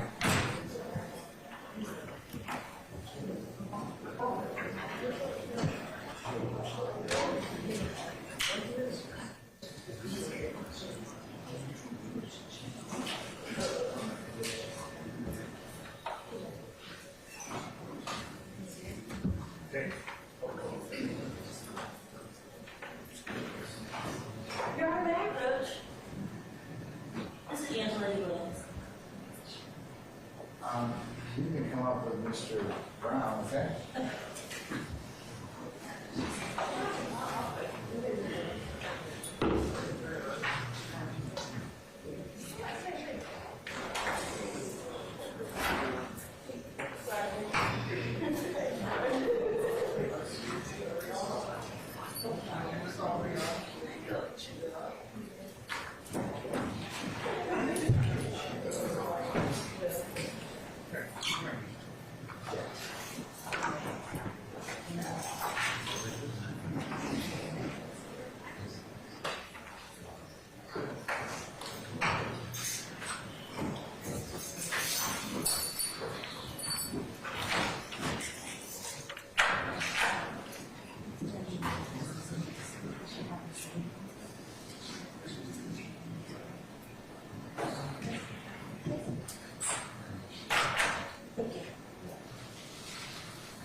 I can hear it myself.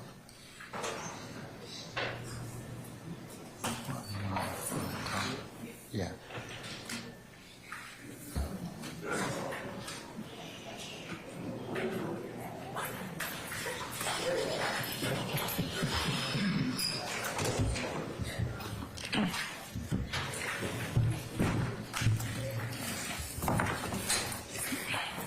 All right, Ms. Hilton, we good? Yes, Your Honor.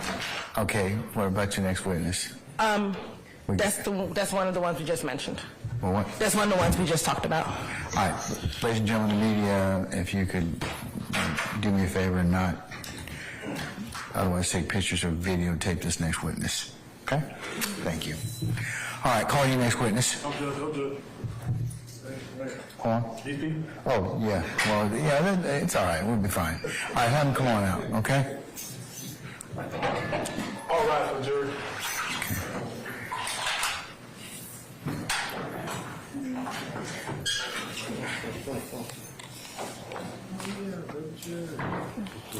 Got a way to figure that out. It doesn't make a difference, does it? Anyways,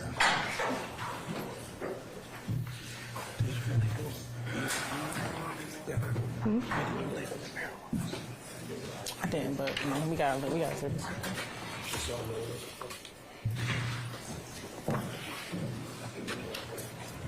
I think so.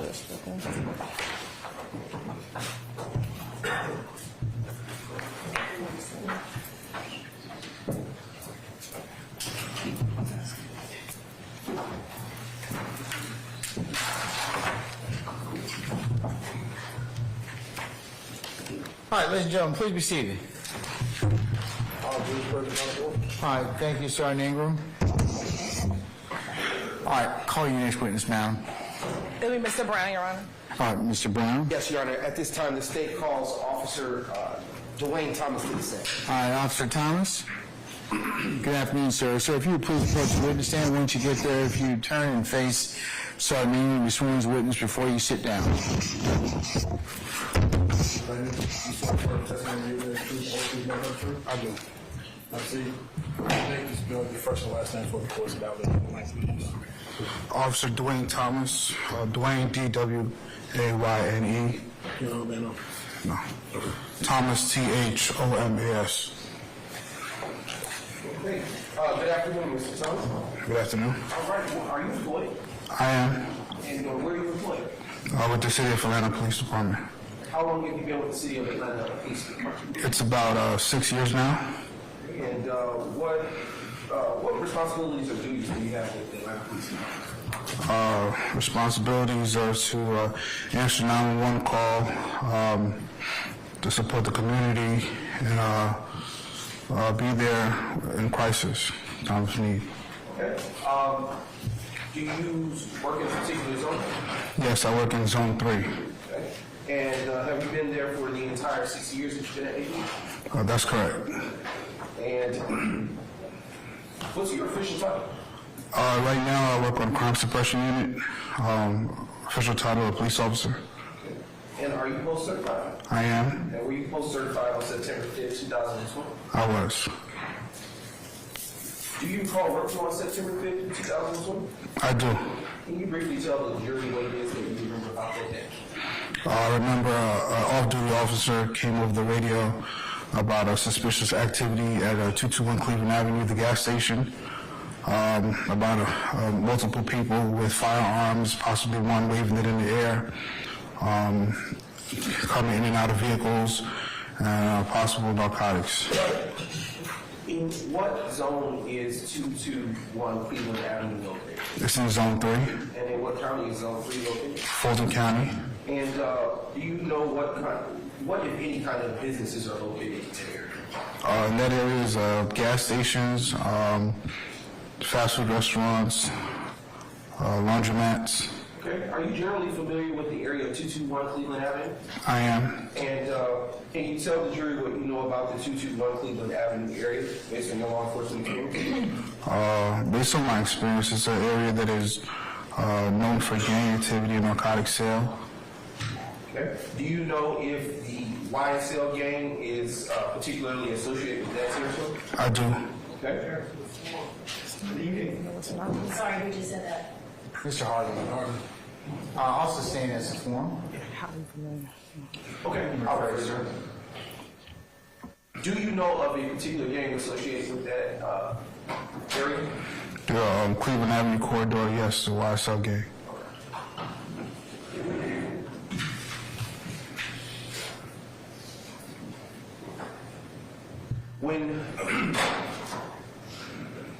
When you arrived to the 221 Cleveland Avenue area, what, if anything, did you do? I was notified by that off-duty officer about a male wearing a red beanie, possibly having a firearm on him. We detained the male. He got down on the ground to find the firearm in his waistband. We identified who he was and proceeded. Okay. Let's slow off what you just described. Do you know the identity of the male that was detained by you? Yes, I believe it's Quantarius Greer. Okay. And for what reason was he detained? He was detained just based off the off-duty officer observation about multiple people with firearms, one possibly waving it in the air, people seeming agitated, like they were about to jump into a shootout or something like that, and so we got on the scene where people started to fled, and Mr. Guerrero was there. Okay. Where was the firearm recovered? On his waistband. Okay. When you say on his waistband, are you talking about the front? Yes, the front. Okay. And do you know what type of firearm was recovered by you? I believe it was a Taurus. And what, if anything, did you do with that firearm after you recovered? I checked the status of the firearm. Okay. And what did you determine, if anything, after you checked that status? That the firearm was a stolen firearm out of Clayton County.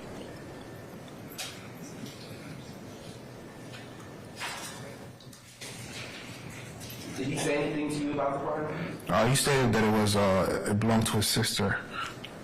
Was that before or after you checked the status of it? I believe that was before.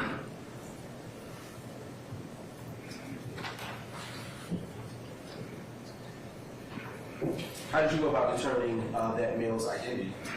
I believe that he gave me his name. Would you recognize that firearm if you received to see it? Yes.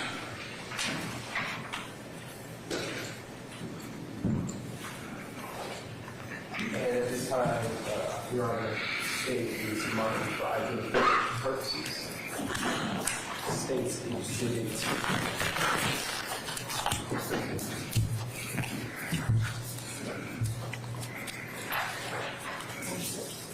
166N as in Nancy.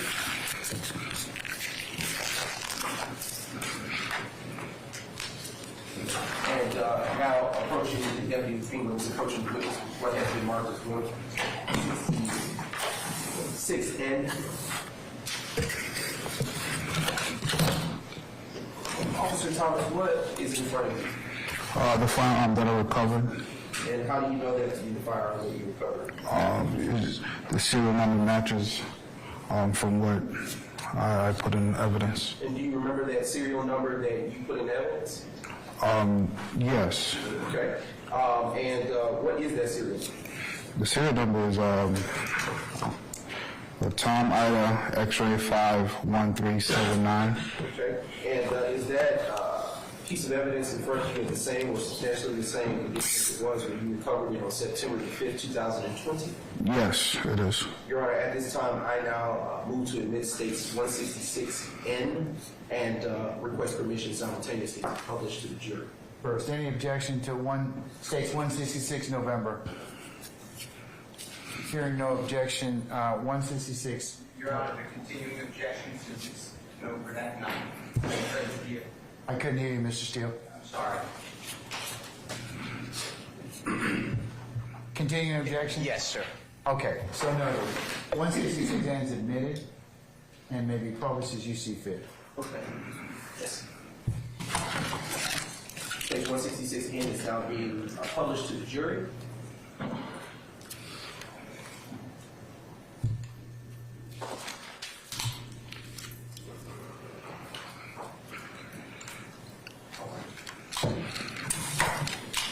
Officer Thomas, was that firearm loaded when you recovered it? Yes, it was. Can you tell the jury how many bullets were in it?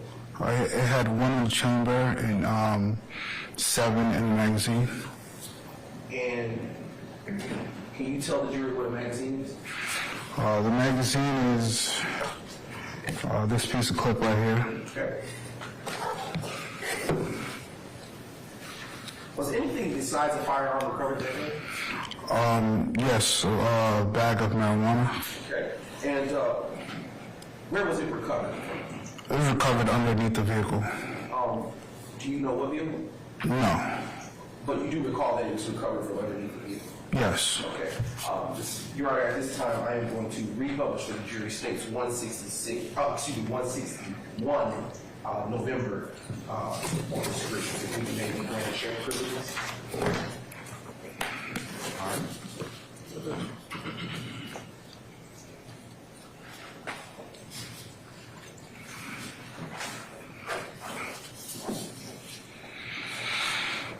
Officer Thomas, to your left is the screen. Can you tell the jury what we are looking at here in this picture? A bag of marijuana, suspected marijuana. Does that appear to be what was recovered on that evening of September the 5th, 2020? Yes. And did you take possession of that bag after it was recovered? Yes, I do. Your Honor, at this time, the state is now marking for identification purposes. States, well, presenting to the witness what has been already marked for identification purposes as 166N.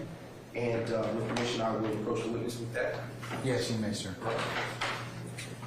Street 167. 167, yeah.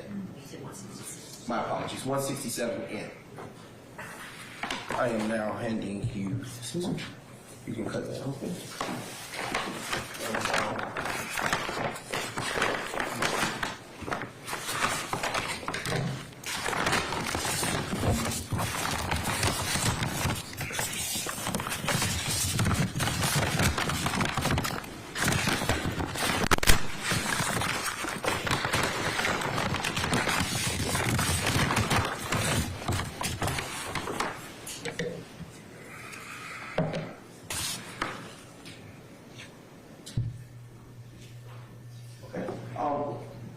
opportunity to look at states 167N? Oh, you want me to take it out?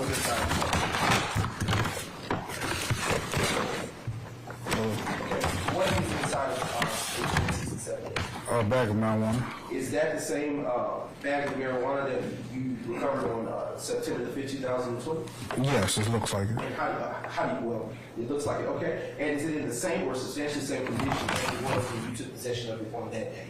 Yes. All right, at this time, the state now moves to admit states 167N into evidence. Any objection to states 167 November? Same on behalf of Mr. Williams, if you don't mind, Your Honor. All right, continuing objection. I'll admit it and maybe publish as you see fit. Thank you. You may remove that piece of evidence from the bag and publish with the jury.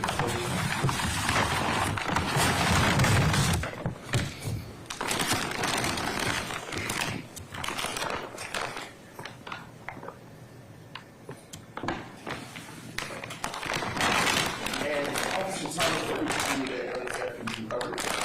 I put it into property of evidence.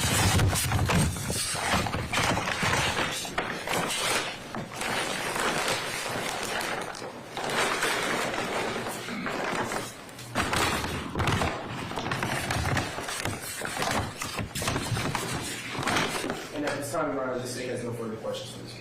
Cross. Mr. Adams? Yes, Judge, thank you.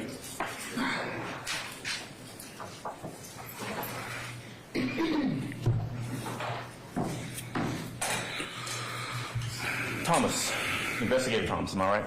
Officer Thomas. Officer Thomas, okay. Officer Thomas, good afternoon, sir.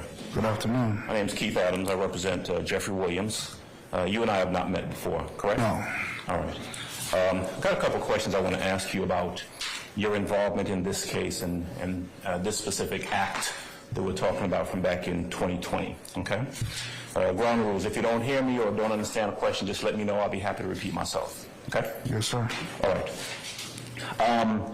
If I read your report correctly, you responded to this location, this gas station, because there was a call that went out from an off-duty officer, right? Correct. Right. You responded, and the call that came out was not that there was any sort of aggravated assault taking place. There was suspicious persons or something like that. Am I right about that? No, there was not any aggravated assault that had occurred. Okay. All right. There were people there who were said to, the officer, off-duty officer, saw guns, right? Yes. Okay. Individuals with guns. Specifically, one guy who was waving a gun around and making some statements. Is that right? Correct. What you came to find out, though, or maybe what you observed, I don't know, you tell me when you got there, is that that guy who was waving the gun around, who was described as someone who might have been under the influence or something like that, that guy was waving the gun around, and then the rear passenger of a vehicle came and took the gun from him, right?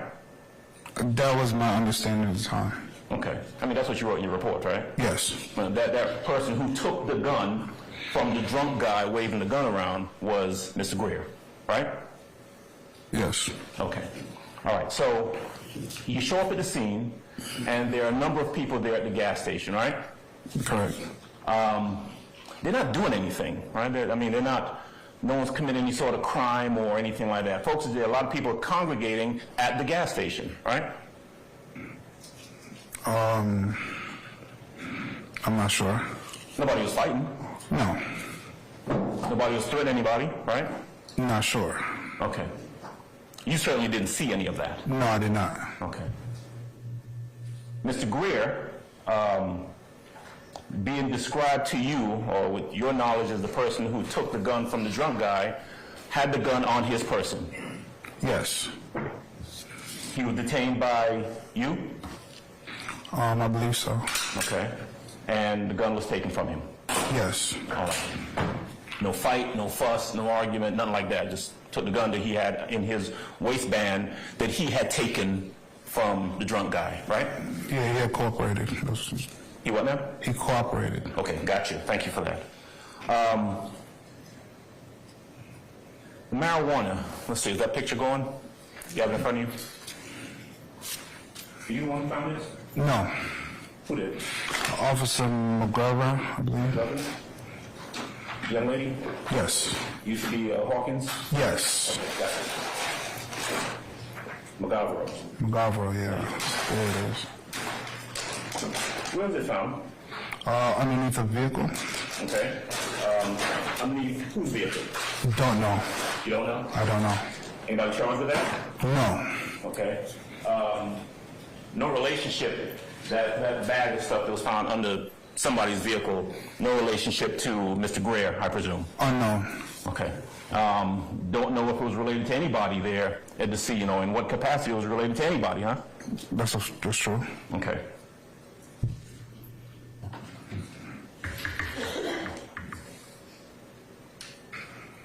Was Mr. Greer the only person arrested there that night? I don't remember. All right. I believe so.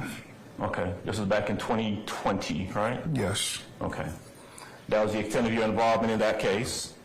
Essentially being present when someone was in possession of a stolen gun, right? Yes. And you haven't had any involvement with that until you were called to come testify in this sprawling RICO racketeering gun case, right? Repeat that again. Objection, Your Honor. All right. I'll say Now withdraw it. that's the commentary. Yes, sir. You talked a little bit about the area, right? And Mr. Prosecutor asked you to describe the area, and you said it's an area known for gang activity and high crime and that sort of thing. Yes. It's a poor area, right? That is subjected to what you believe poor is. Well, poor means, low income. I can't say. You don't know? No. Okay. I mean, you're well versed enough to say that it's a high crime area or it's a gang area, but you can't say whether it's a low income area or not. No, there's some nice houses that's not too far from there. Gotcha. Okay.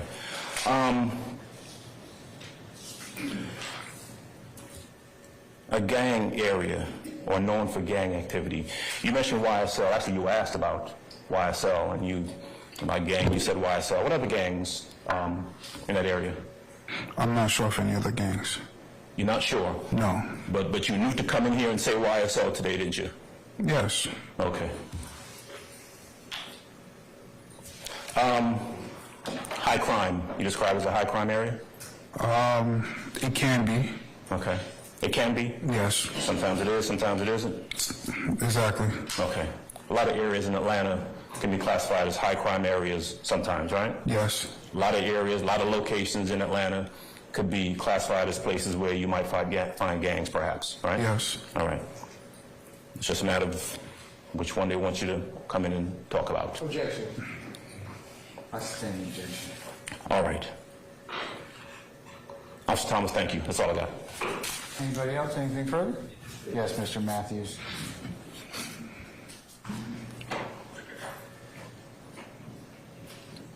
Officer Thomas, good afternoon, sir. Good afternoon. You were shown a firearm during the course of your testimony, right?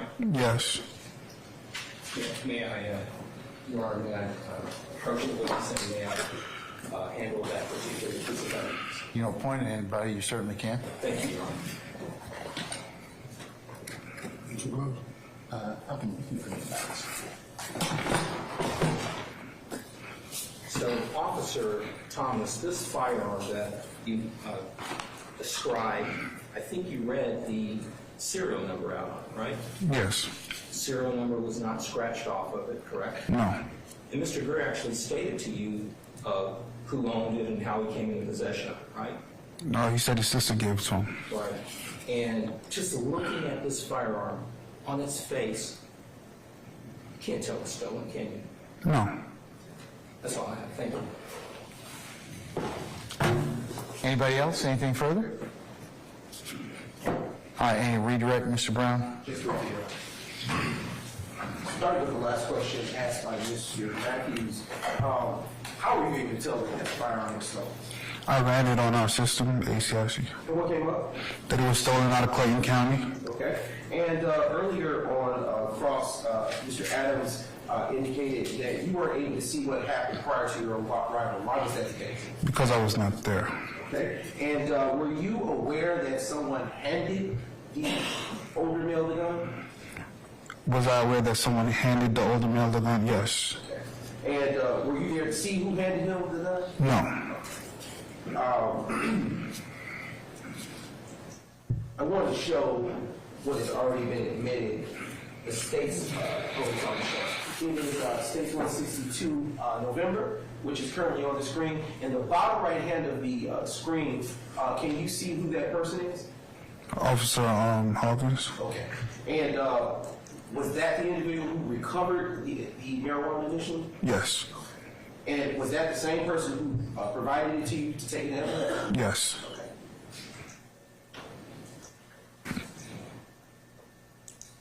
Was your statement about Cleveland Avenue being a high crime and gang area based on your training and experience as a law enforcement officer?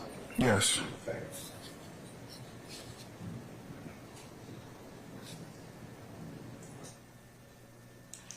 No further questions. Anything further, Ms. Adams? Yes, actually, I do have one or two questions. Okay, let's see. Okay, four or five. One or two? Six. 4 or 5, okay. We'll soon find out. Okay, all right, so, yeah, I'm gonna count them out for you. All right. Let's choose carefully. The gun, right? Yes. You charge Quintavious Greer with being in possession of a stolen gun, right? I believe so, yes. Now, the information that you had, though, right, was that he had gotten it, he took it away from the drunk guy who was waving it around, right? That's what I believed at the time, yes. Right. And the other information you had is that that drunk guy actually got the gun from the driver of the car, right?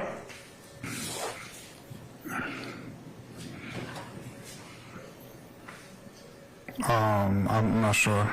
Okay. You don't remember speaking to the off-duty officer who said that the driver is the one who came and gave the gun to the drunk guy.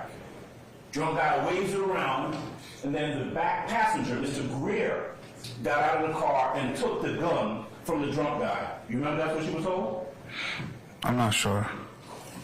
Okay. How about this then? You know that the drunk guy was waving the gun around before Quintavious Greer took it from him, right? Yeah, I know somebody was waving it around. Right. So he was in possession of a stolen gun when he's waving that stolen gun around, right? Yes. Okay. Was he charged? No. I don't know who he is. You. I'm going to object, Your Honor, to mischaracterization of the evidence. Oh, I'm gonna allow it. I'm gonna allow it.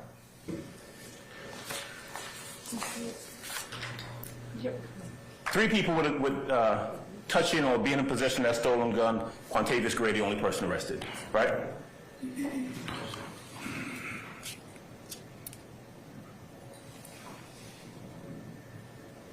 If you know.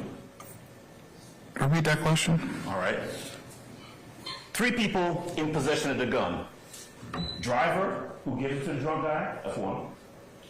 Drunk guy, who's waving around talking about, I'm gonna shoot y'all motherfuckers. And Quintavious Greer. 3 people. I'm touching and being in possession of that stolen gun. I was. Hold on, wait a second. What's it? Your Honor, that is mischaracterization of the evidence and the testimony that's come out in this trial. I think it's. I'm overruling the objection, Mr. Brown. You understand the question? I understand the question. I wasn't there to see who had the weapon, who gave it to who. I just know that when I made contact with Mr. Greer, he had the firearm on him. You uncover the off-duty officer who was there, McKessie. Was he still there when you got there? Yes. Okay, so he's the one who called it in, right? He would know who was in possession of the gun. Objection. Right? Speculation. I sustain the objection. Okay. But McKessie was there when you got there, right? Yes. Okay. Thanks, sir. That's all I got. Anything further, Mr. Matthews? No, Your Honor. Thank you. Anything further from the state? One question, Your Honor. Was the fire... Just one? Yes, one, literally. Okay, all right. What was the status of the firearm that you recovered that evening from Mr. Greer's person? That's asked and answered. No further questions. I sustain the question. All right. Anything further? No, Your Honor. Okay, count, please. And we permanently, temporarily excuse Officer Thomas. You may, Your Honor. Permanent? Okay, Officer Thomas, I'm going to permanently excuse your witness, release you back to your usual duties and avocation. Just don't discuss your testimony, anybody except the attorneys in this case, okay? Yes, Your Honor. Thank you, sir. Thank you.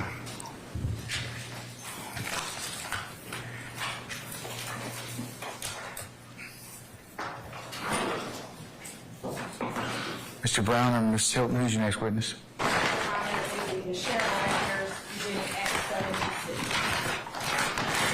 Sharon Latner's beginning Act 76. Any issues as to her being filmed, madam? No issue. Okay, all right. Members of the media, you may resume filming the witness, consistent with the court's earlier directive. The next ones after this will be the one we discussed this morning. We'll take that up at that time. Okay. Ms. Landers? Good afternoon, madam. If you could please approach the witness stand.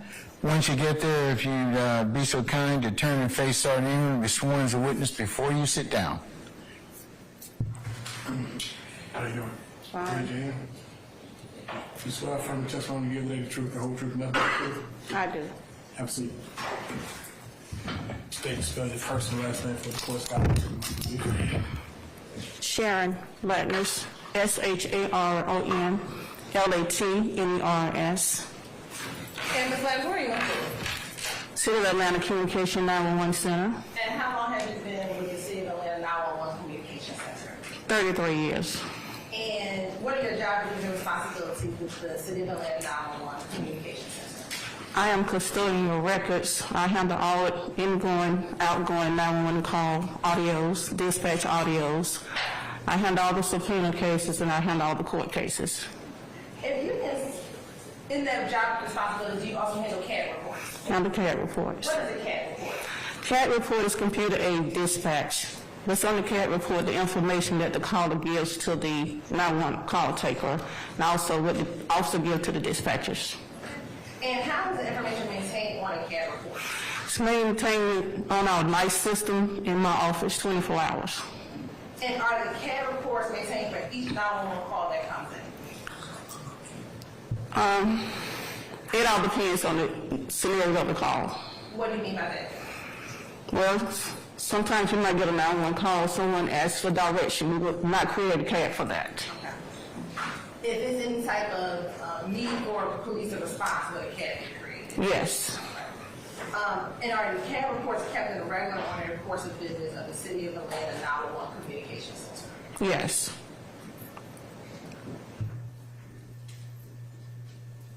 Now, what type of information, if you're looking at CAD, will be on that CAD call detail report? You will have the incident, you will have the date of the call, you will have the location of the call, then you will have the information that the caller provides to the operator.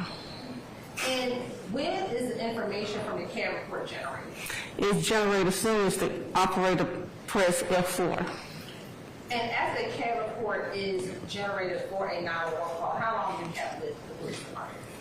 We go back to 2000. Now, when it relates to 911 calls, how long are 911 calls held? Since we take over 1 million calls a year, we might have up to 3 years at this time. And when 911 calls are generated, is it at the time of the call? Yes. Well, have you been given a request to obtain the 911 call and CAD report for an incident on May 25th, 2018, specifically case number 181-401-945? Yes. Were you able to produce any 911 calls or CAD report as it relates to that call? Yes. Have you been able to look at both the 911, listen to the 911 calls, and see a copy of the CAD report for that incident? Yes. You have permission to approach? You may.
Your Honor, may we approach briefly on this matter? Sure. Thank you, Your Honor.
All right, the objection is overruled, and I'll make it a continuing objection. All right. I believe I amended them, Your Honor, but if I think, I feel like amendment is in 98M and 99M into evidence. All right, states 98M, what, again, ma'am? I'm sorry? 98 and 99M. I'm gonna say as money because I don't know. Mike. We need to go take a look at the podium. Yes, podium is going too far. Okay, all right. Any further objections otherwise have not been noted as to states 99 and 99 Mike? Okay, all right, they're admitted, may be published as you see fit, subject to the court's proper instruction.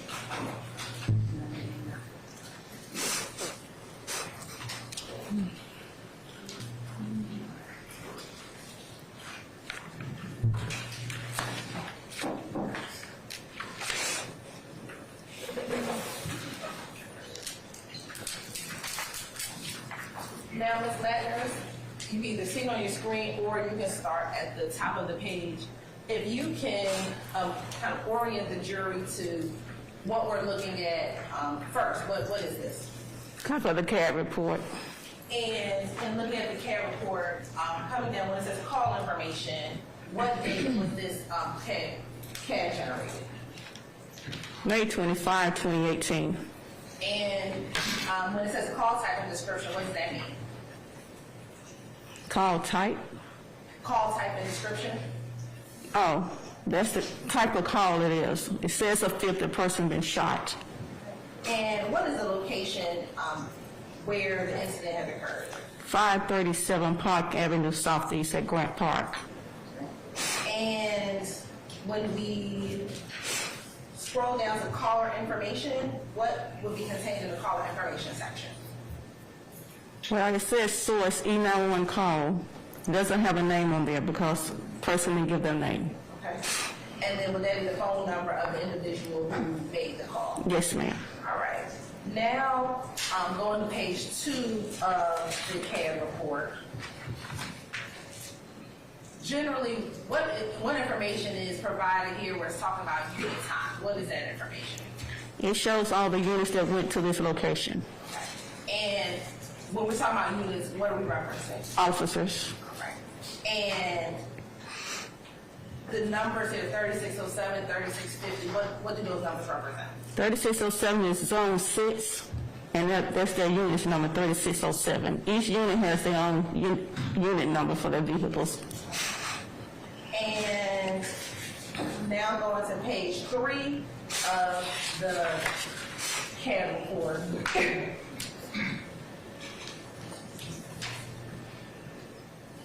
What information is now being contained on page 3? It just shows your unit number, the time they arrived on scene. And is that third column still just location information? It shows the location information. And I guess I did not ask, my apologies, we can go back up to page 1. What time did this call come in? Call came in, it shows 2020, which is military time, which is regular time is 8 o'clock p.m.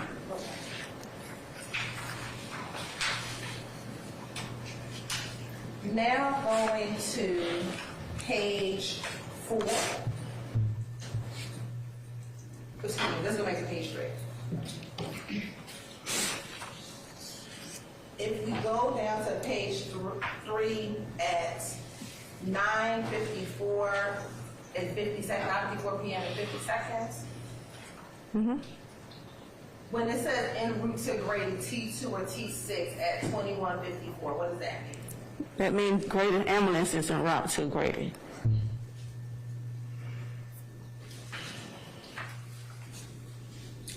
Now going to page 4.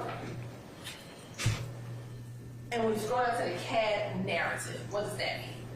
The information that the caller provided to the operator, she just types it in. All right. So let's just start at May 25th, 2018 at 8:01 p.m. What information was provided to the 911 dispatcher? 911 operator, excuse me. The caller advised shooting at the basketball activities, shooting, can hear shots in the area, background. All right. And going to 8:02 p.m., what was, you were going to page 5.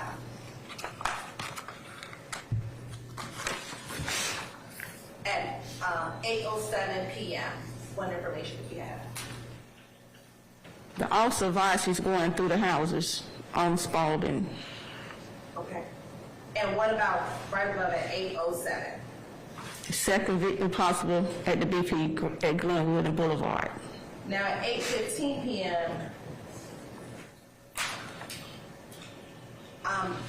where it starts with BJ, what does that mean? Insurance and one wearing blue jeans, black shirt. And would that be a description? Yes, that's the description of a person. All right. And do we know, can we tell from this line here who's calling that information in? That's not a person calling in. That's the officer telling the dispatcher the information. Okay, so an officer's telling information, blue jeans and black shirt. Yes. All right. And in the next line, LS behind 502 Grant Street, stuck on the fence. Officer advised last seen behind it at 502 Grant Street, stuck on the fence. Okay. And going to the next line. And unit advised male dropped his 69 with a 69 gun. 69 is a gun. All right. And then what's the line after that? GAT unit and ID is en route. The ID unit and I don't know what GAT is. I'm sorry, that's a gang unit. Okay. Next. Unit advised Perks possible running through the park. That's what the officer telling his dispatcher. All right. Next line. Perk possible at Sydney and Loomis. Next. K9, which is the dog, they requested K9 to come to that location, 451 Loomis Walker Southwest in Sydney. Okay. What's next? Second victim located at Grady. And what's after that? It says shot to the side, alert, conscious, and breathing. What was that last part? Alert, conscious, and breathing. All right. And then the next line. They advised the media is on the scene.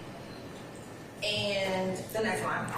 The call came as 25 in the area with shots fired, but it changed. The unit advised the dispatcher changed to someone been shot. All right.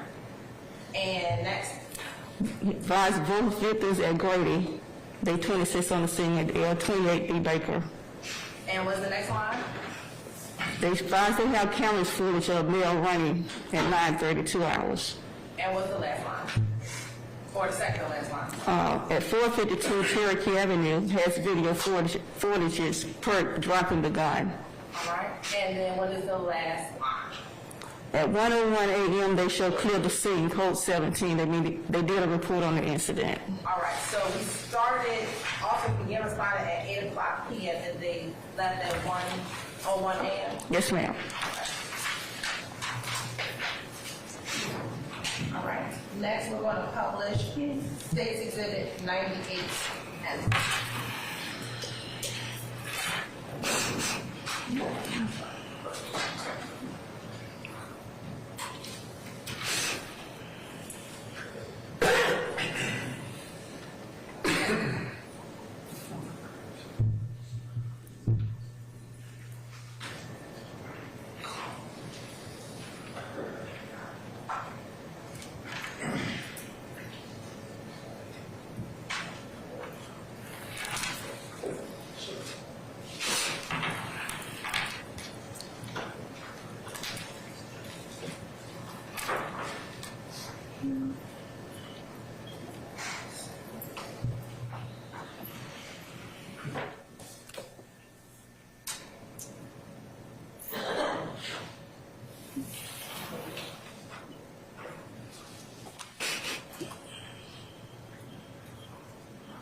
Hurry up, we need a police here at the Grand Park. There's a shooting.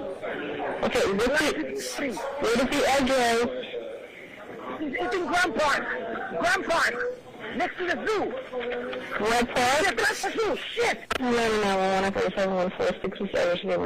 Hurry up, we need a police here at the Grand Park. There's a shooting. Okay, where is the address?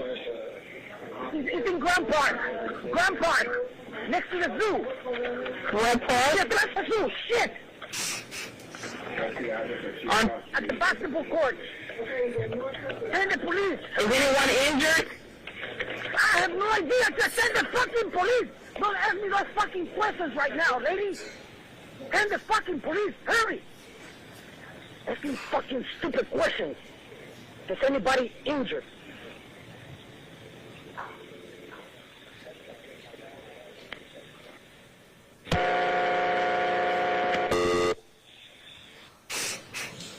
Now you're on to publish the second call from that 98M.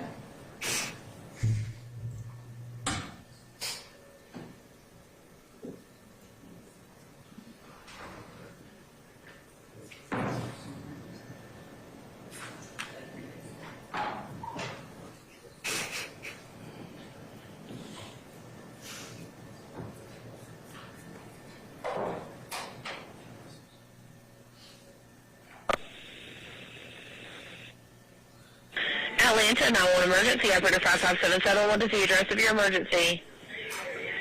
Grand Park Community Center, Rec Center by the tennis courts. Okay, do you see who is shooting? I do not.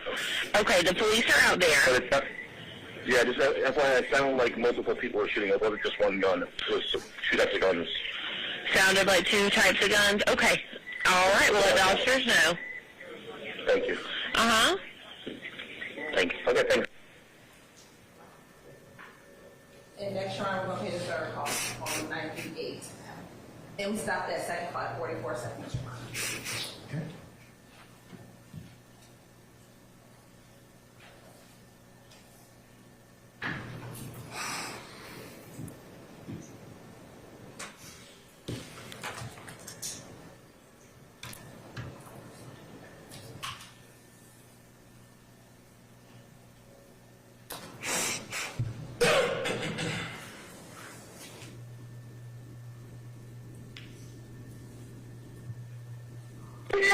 Come on. Atlanta 911, operator 711, Los Angeles, emergency. Who's in the ambulance?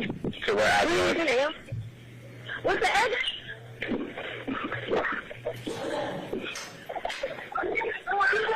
Man, put that damn post. What's the address of 2 Cross Street? What's the address?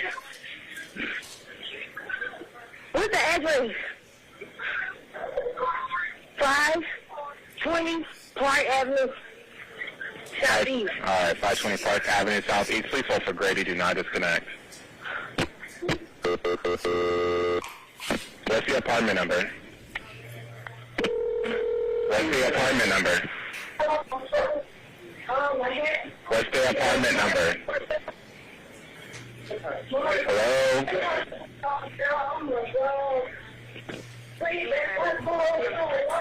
Hey, Grady, we have 520 Park Avenue Southeast, 520 Park Avenue Southeast. But I don't have an apartment number. Okay. Hello. Hi, ma'am. This is Grady, EMS. Can I have you confirm your address for me? What's the address? What's the address? 520 Park Avenue Southeast. 520 Park Avenue Southeast. What's the apartment number? What's the apartment number? Number 3.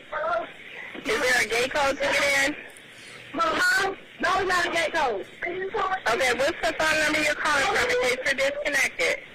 404-704-6926. Okay, and what's your name? Lady. Tell me exactly what happened. Okay, we was just at the bar and they started shooting, and this boy right inside, he ambulance and he shot in the leg. All right, can Okay, are you with the patient now? Yes, he up and he alert. He just need an ambulance now. Yes, ma'am, we have one on the way. I need to ask some questions. How old is he? I don't know. Hello? Ma'am, how old is he? I don't know, man. I don't know. All right, is he awake? Yeah, no, man. See, I don't know. He's awake. You don't know if he's conscious? No, I don't know him. He just helped him, man. Please come.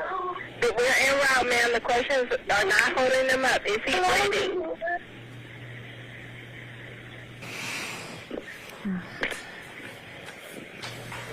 Hello?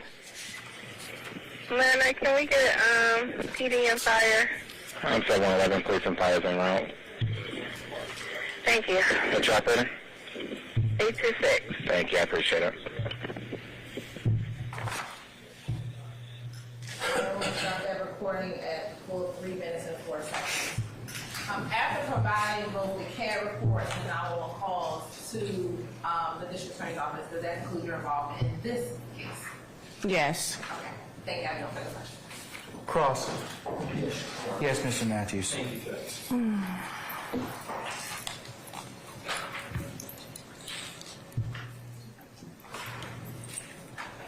Ms. Lattners? Yes. Good afternoon. Good afternoon, sir. How are you this afternoon? Received the call as the dispatcher on this particular date, is that correct? That's correct. Okay, and you certainly, from the CAD report, we just heard you read certain things from it. Apparently there was a shooting out there somewhere around Grant Park, right? Yes. That's what we heard on the 911 call.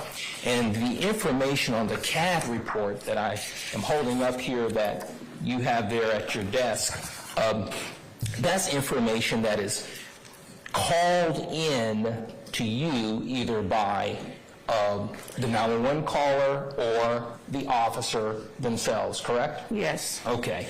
And you were asked to go to page 5 by the prosecutor, and you were basically just reading what one of the officers typed into this report. Is that right? Officer doesn't type into a report. They tell their dispatcher what's going on. Right. And it said at 8:03 p.m., we're talking about 8 o'clock in the evening, correct? Yes. And we just heard one of the callers. I think we're going to go to, well, let's start with the first 911 call. That was a person, female caller, called in, said there was a shooting, right? Yes. Caller didn't give any names or anything of that nature, correct? Correct. Just basically, hey, get out here because there was a shooting, right? Right.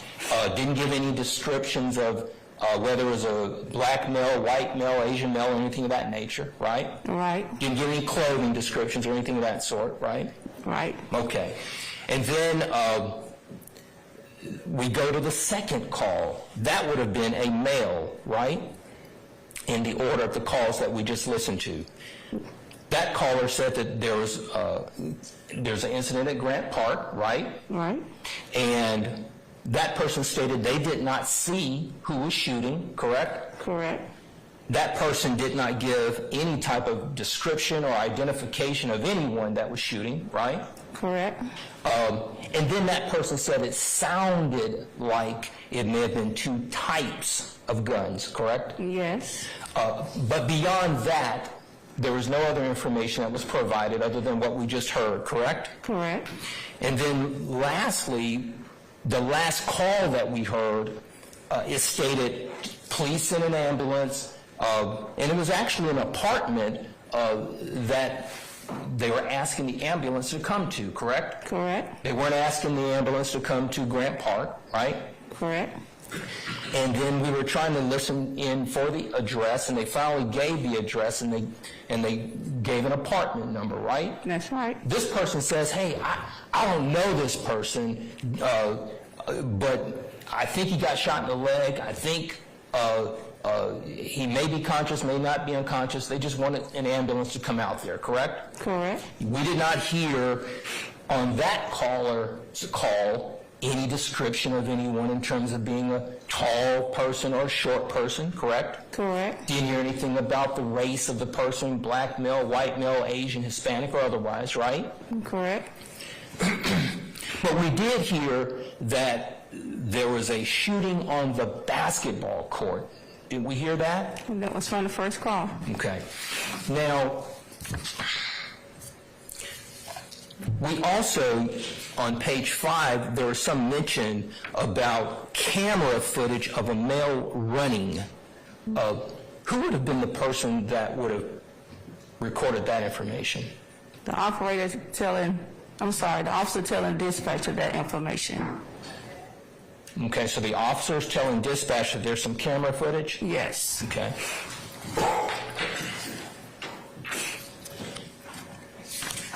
And beyond that, that's what we know. You don't know if anyone went out to talk to anyone who got shot. You don't know that, do you? No, I don't. Okay.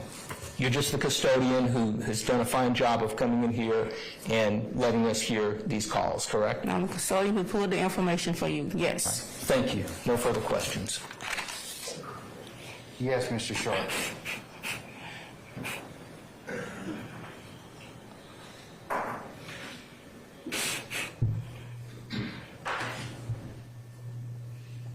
Ms. Latners, good afternoon. Hi. Hello. I just want to make sure I have this straight. The first call, chronologically, that came in after this shooting that was reported, what time did that come in? First call came in at 8 o'clock p.m. hours. 8 o'clock p.m.? Yes. Okay, and it reported a shooting at the basketball courts in Grant Park, correct? Yes. Okay. And now, another caller gave an address of 537 Park Avenue, correct? Yes. Do you know that address to be the Grant Park Community Center, right next to the basketball courts? I can't say that. What's in the CAD pops up, and they give that address, it pops up in our CAD. It's an address for the Atlanta. Okay, so you're not sure of what 537 is? No, I don't. Okay. But it was 537 Park Avenue. It says Grant Park, Atlanta. 537 Park Avenue at Grant Park? Yes. Okay. And these calls were coming in at 8 o'clock p.m.? Yes. Okay. Now, regarding the radio traffic, what time was the person they're referring to as a perp, what time were they encountered that night?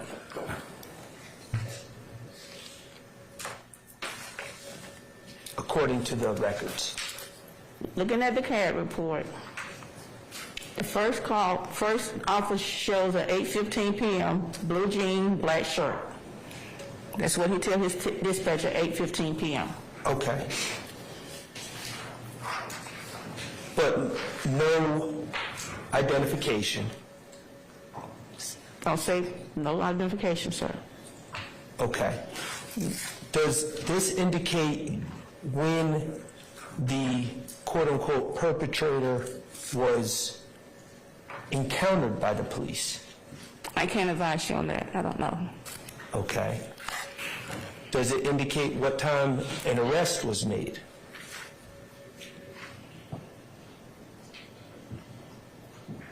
I don't show anything about arrest or made. It just says both victim at Grady. Okay, so we don't know how much time passed between the shooting and the arrest? No, sir. If it's not in here, I can't tell you anything. Okay. And where was the arrest made? Do we have an address for that? They're going to go by what's on this CAD report. Yes. 537 Park Avenue, Southeast. Now, it's up to the officer to tell his dispatcher where the arrest was made. It might be in the officer report, but it's not on this CAD. The officer report and the CAD report does not coordinate together. Could you look at the radio traffic at 8:26 p.m.? On page 5? Yes. It says per possible at Sickness and Loomis. So a possible perp, an officer called in a possible perp at Sydney and Loomis at 8:26 p.m. That's what he advises dispatcher. Okay, that would be 26 minutes after the original 911 call. Yes, sir. And they were reporting this possible perp at Loomis and Sydney. That's what's on the report. Okay, do you know, are you familiar with the Grant Park area? No, I'm not really. Well, I'm going to ask you this question. If you don't know, you don't know. That's fine. How far is the corner of Sydney and Loomis from the basketball courts on Grant Park? I don't know. Okay, thank you. Mm-hmm. Anyone else? Any redirect, sir? Or madam? No redirect, Your Honor. All right. May we permanently or temporarily excuse Ms. Landers? Ms. Landers asked us to be temporarily excused. Okay, Ms. Landers. Sorry about that. Gonna have to call you again. All right. Don't you roll your eyes at me, all right? Okay, madam. So seriously, thank you for your patience with us. You are going to be subject to recall. Don't discuss your testimony with anybody except the attorneys in this case, okay? Thank you. All right, thank you. We'll give you a plain notice when you need to come back. All right, thanks. Okay, all right. All right, call your next witness, please, Mr. Brown or Ms. Hilton. Your Honor, this is the witness with the issue we discussed earlier today, Your Honor. Okay, who is it? Officer Henry Radcliffe.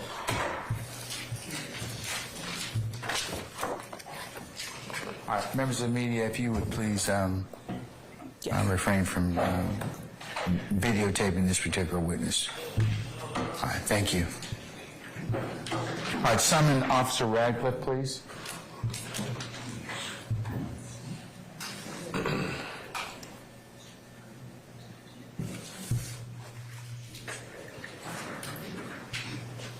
All right, Officer Radcliffe, good afternoon, sir.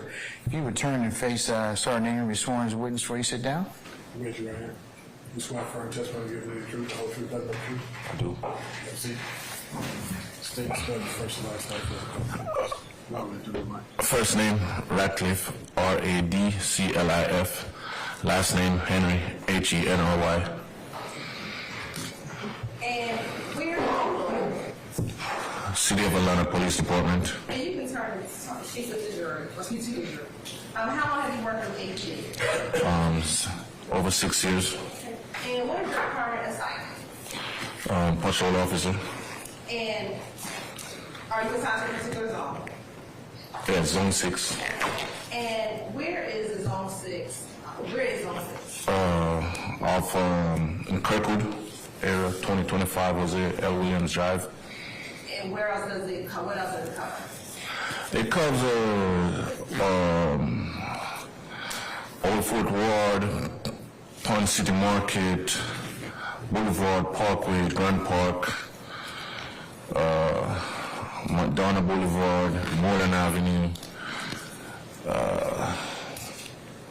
close to Summerhill, part of Summerhill, Edgewood area. It's a large area. Yeah, it's a very big zone. And on the southern side of Zone 6, what zone neighbors Zone 6? What neighbor? What zone is the neighboring zone to Zone 6? Kirkwood. What zone is the neighboring zone to Zone 6? Oh, the neighboring zone is going to be Zone 3. And are you post certified? Yes, ma'am. And if you could tell the jury a little about your job history with the Atlanta Police Department over the last couple of years. I'm a City of Atlanta police officer, working FOD, then I get field operation division. Then I get moved to field investigation team where I'm currently assigned to now. And was both your time with FOD and FIT while you were with Zone 6? Yes, ma'am. And what are your jobs and responsibilities as a FIT officer in Zone 6? To enforce the law in the state of Georgia, and also to enforce the law in the actual zone we are working through the city of Atlanta. That's my duty. Okay. I want to take you back to May of 2018. What unit in Zone 6 were you working in May of 2018? What unit? I was a patrol officer, 2018. And back in 2018, specifically on May 25th, 2018, what shift were you working? I was working evening watch at the time. And what time is evening watch? Evening watch scheduled from 2 p.m. to 10 p.m. or 3 p.m. to 11 p.m. And taking to May 25th, 2018, did you have the case to be dispatched to 451 Cherokee Avenue? Yes, ma'am. And at what time were you dispatched? 8:01 p.m. And is 451 Cherokee Avenue within Fulton County? Yes, ma'am. And why were you dispatched to that location? So I dispatched to that location based on the original call came up as multiple people being shot over there by Grand Park, which is one of the biggest park in over there in Zone 6. So that was the reason why I was dispatched to that location. It come up as shots fired inside the park. Now, did you ever make it to the park? No, I never make it to the park. What happened that you did not make it to the park? So while on the way to the call, the call upgrade to a person, victim being shot. So they gave a full description of individual, some individual that was possibly suspect at the time. So at that location that you gave me, that's where I made contact with that individual, where I stopped him, where he fit the description of that subject. I stopped him, I step on my patrol car, trying to have a conversation. Then he took off running. What was the description that you were looking for? The description I given over the radio was a black male wearing all black with a hoodie. Okay. And what happened at that point? As soon as I stepped on my patrol car and identified myself and said, "Hey, can I talk to you?" He took off running. Okay. And what happened once he took off running? As he took off running, started to run and chase him. While I was chasing him, he pulled out the firearm, tossed the firearm on the ground. I pick up the firearm real quick. I make it safe, put it in my pocket, continue running.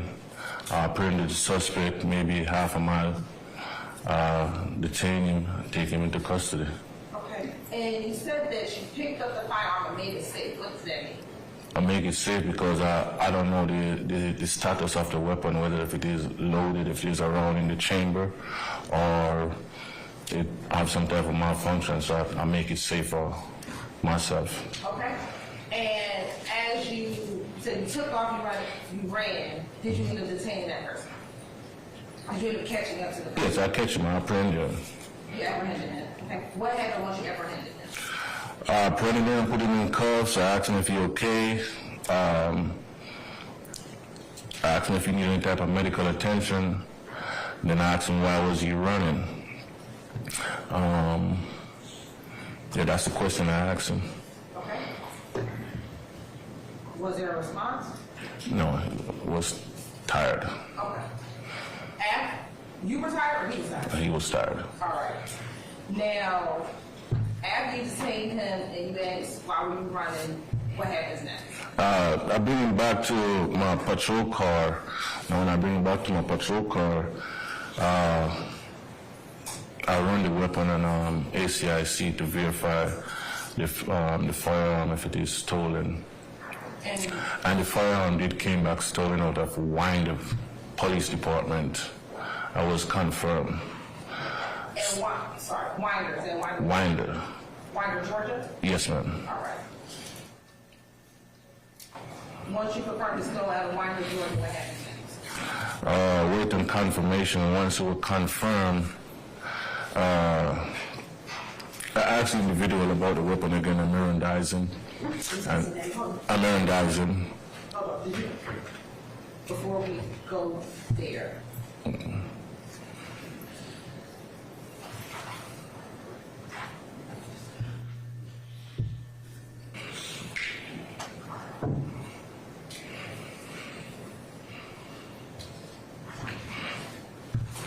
Your immediate approach.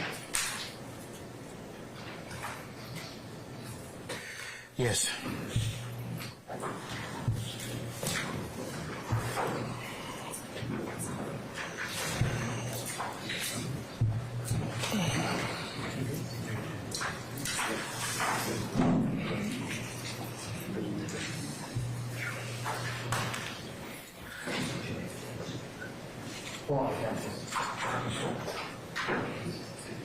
All right, ladies and gentlemen, let me go ahead and just recess you. Let's just take a break. It'll take about 15 minutes, and then everybody can stretch and use the facilities, and we'll see you back in about 15, okay? Yes, sir. All right, remember my admonitions to you. All right, all rise.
ready? Okay. All right, councilors, pursuant to our other conversation, I'm going to call in Juror 409 at this point in time, okay? All right, summon Juror 409, please, for me.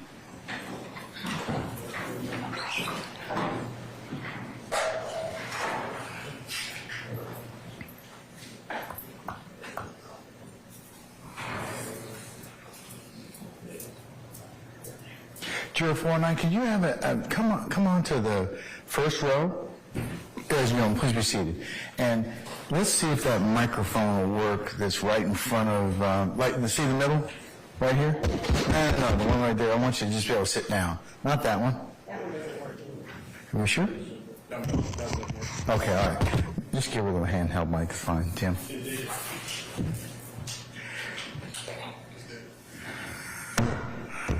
All right. Is dead? Okay, madam, come on up to the witness stand then. This is so everybody can hear you. No. This is Kim. What? We gotta turn it. We have to turn the camera. No, it's that one up there. Okay. See if it's on, Tim. It's off now.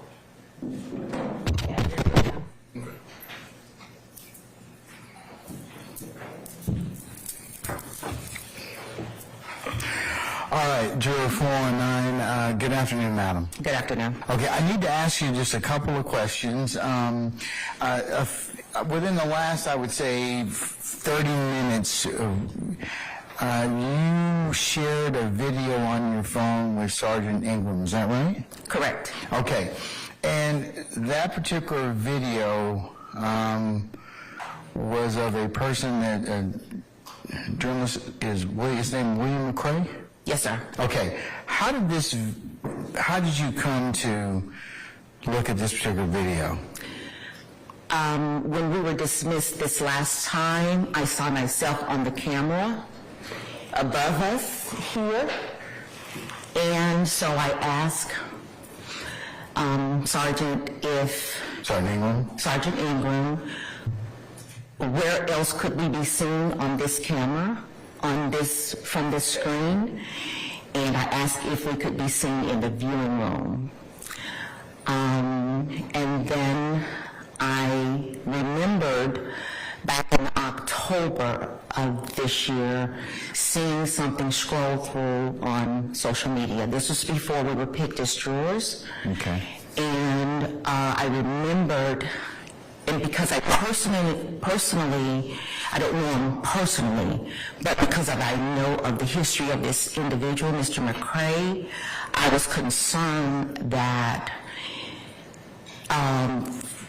information had been put out that might interfere with the trial, and so I brought it to his attention, Sergeant Ingram, and I said I remember seeing that. So with the camera view, I wanted to know if the jurors could be seen in the viewing room. At that time, he asked me to get a screenshot of what I saw back in October, and so I scrolled through his page and found the screenshot, but in the process of finding the screenshot, I saw the video.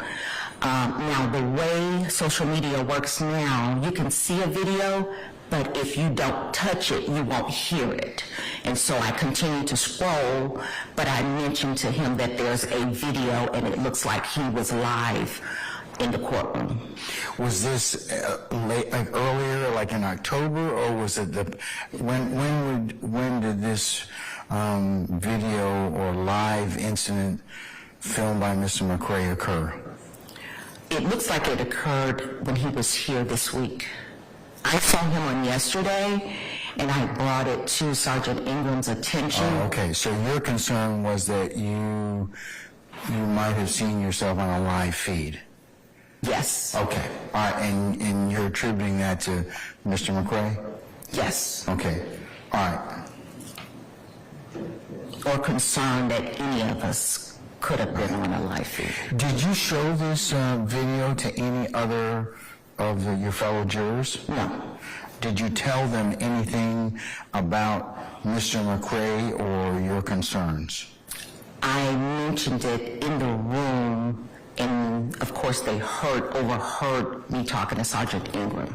Who is they? Is that all of your fellow jurors, or was that, do you recall what jurors used? I don't know if everyone, and I can't say for certain which ones did hear. Just that I had a concern.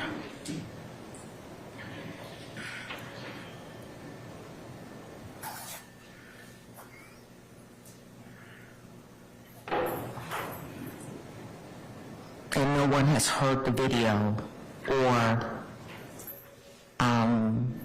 seen any of it, anything from that individual's post. Okay, this particular video by that you're referring to, that was the one that's on your phone? Yes, correct. All right, would this video in any way affect your ability to listen to this case, apply the law that I'll give to you and your colleagues, and you, to apply to the facts and the evidence as you determine them to be, and render a decision that speaks the truth as to all parties? Not at all. All right. So your basic concern was that you thought that he might be filming in contravention of the court's order? Correct. All right. And how do you know him from, or what caused your concern to raise this to Sergeant Ingram? I know the history that follows this gentleman. Okay, and without getting into that, and that's what made you concerned? Yes. Okay, all right.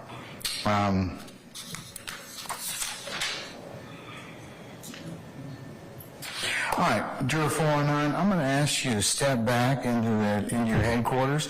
Don't discuss anything about what we have discussed out here with your fellow jurors, and I may call you back out, or I may talk with you in just a little bit, okay? Yes, sir. All right.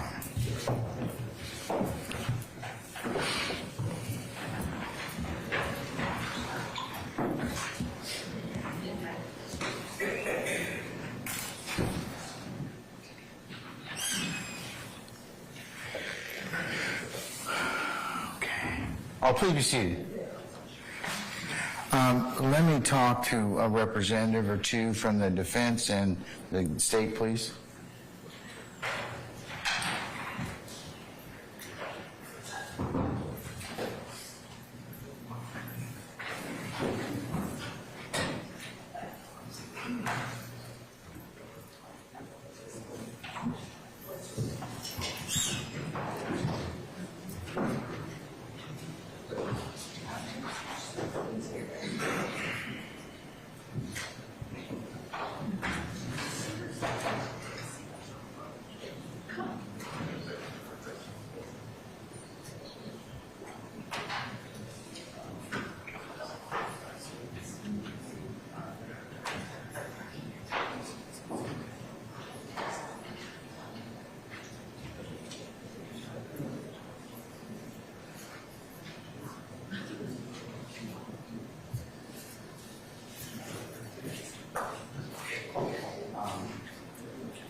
Stop raising it.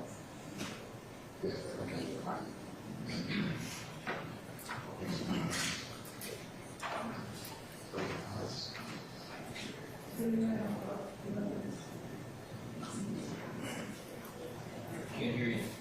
Can't hear.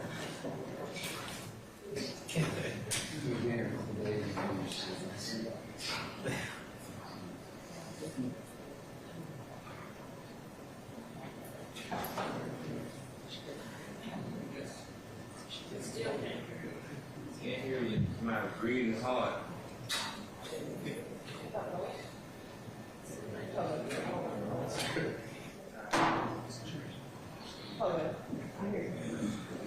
Everyone else hear me? Yes. Okay.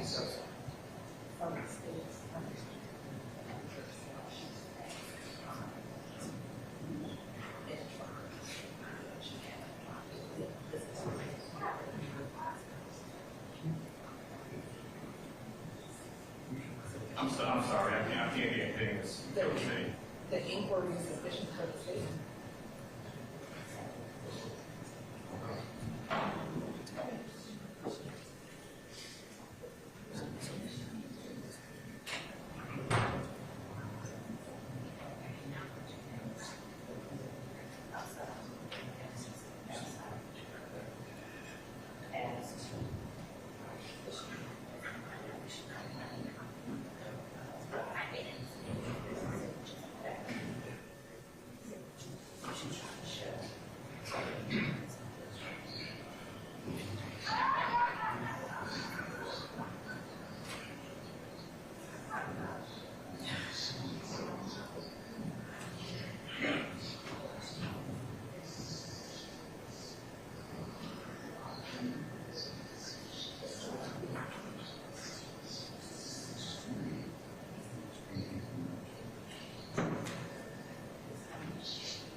I can't hear whoever's speaking.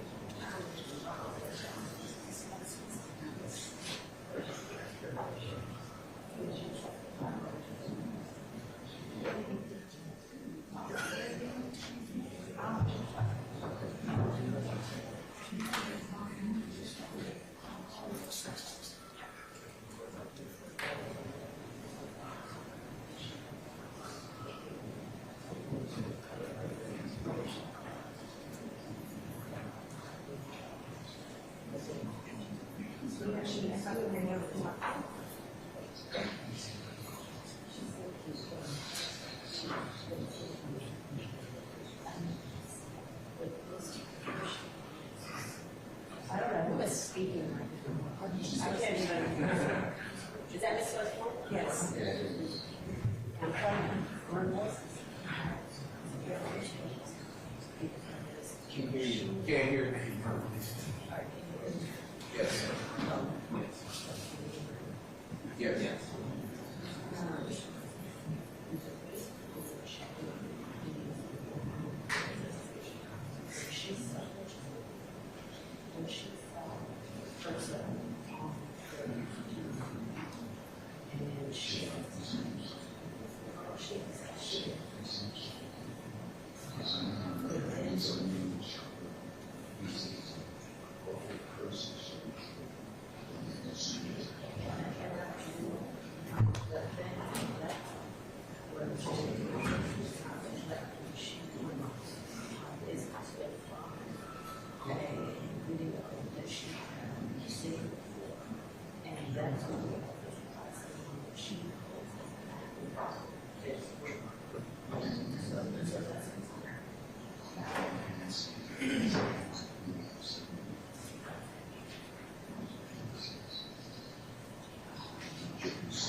I'm sorry, man. You guys are talking to the lieutenant? Okay. All right, Sergeant Brown, let me go ahead and ask you to bring out, juror number 39. 39? 39, please, to come out and visit with us. 39.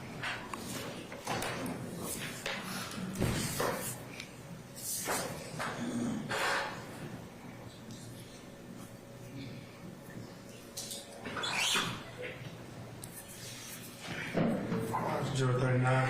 Hey, juror 39, can you come on up here and have a seat at the witness chair for me, please? The first chair? Yeah. Oh, you all can be seated. Please be seated, everybody. All right. No, come over here. Right here. Oh, right here? Mm-hmm. Cameras are off. Yeah, camera's off, and we just need to ask you a question, okay? Sure. All right. Madam, did you overhear juror 409, it's one of the, I think the ladies that sits in the front row, talk about the media in any way? No. Okay. Thank you much. That's all I need to ask you, okay? Okay. All right. You seem disappointed. All right, but okay. All right. This, madam, don't tell anybody else what I asked you, okay? Just go back in there and I'll call for you in just a little bit, okay? All right. Thank you so much. Number 56, please, sir. Yes.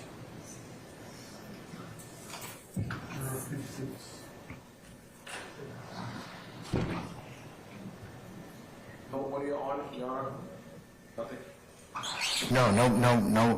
No pictures. Right there. No, Yeah, I see. okay, all right. All right, juror number 56. I've called you back out here to talk about the lunch issue. No, I'm just teasing you. All right, okay. Juror 56, did you, I just need to ask you a question, in all seriousness. Did you know juror 409 that's sitting in the front row over there? I know of, yes. Okay, did you ever hear her talk anything about the media? No. Okay, thank you. All right, just don't discuss anything we just talked about, okay? Okay. And we'll call you back out in just a minute. Okay, all right. All right, juror number 71, please. 71. Juror 71?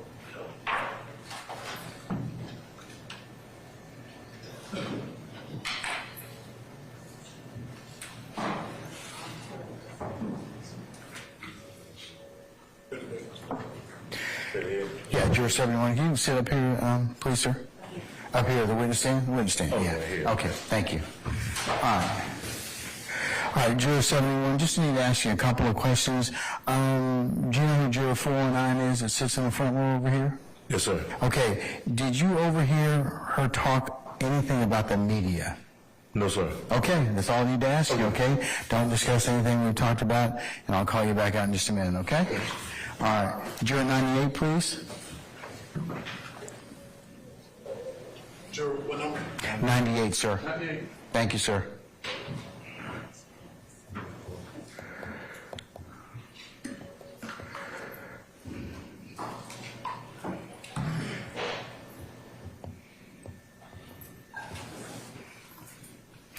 Juror 98, madam, can I get you to have a seat up here in the witness chair?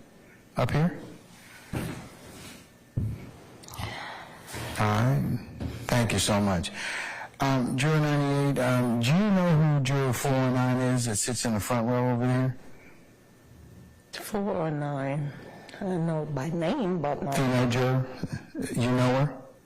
Yes? Yes. Okay, got to answer for the record. Okay, all right. Madam, did you overhear her talk anything about the media? The media? No. Okay, that's all I need to ask you, okay? Okay. All right, if you'll just step back in there, don't discuss anything we talked about, and I'll call you back out in just a little bit, okay? Oh, okay. All right, thank you so much. 179, please, Sergeant Ingram.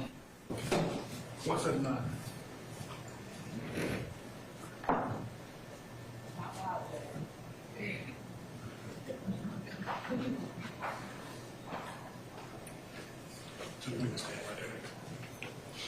Madam, can I get you to have a seat up here, please? Thank you so much.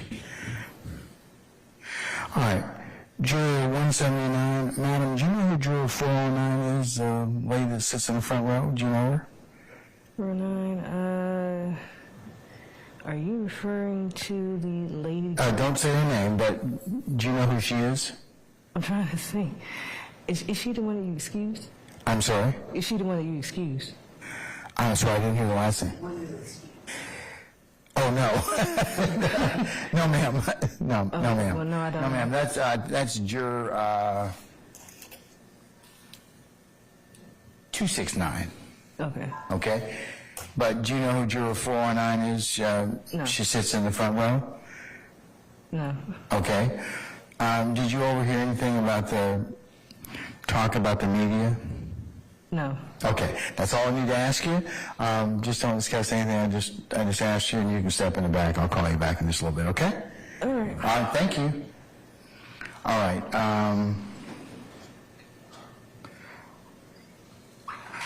187, please, Sergeant Ingram. 187? Yes, sir. 187.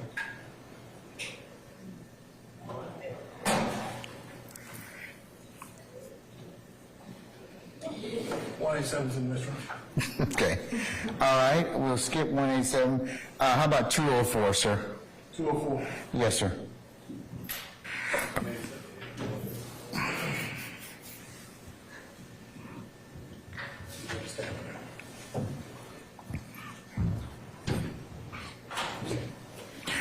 All right, Juror 204.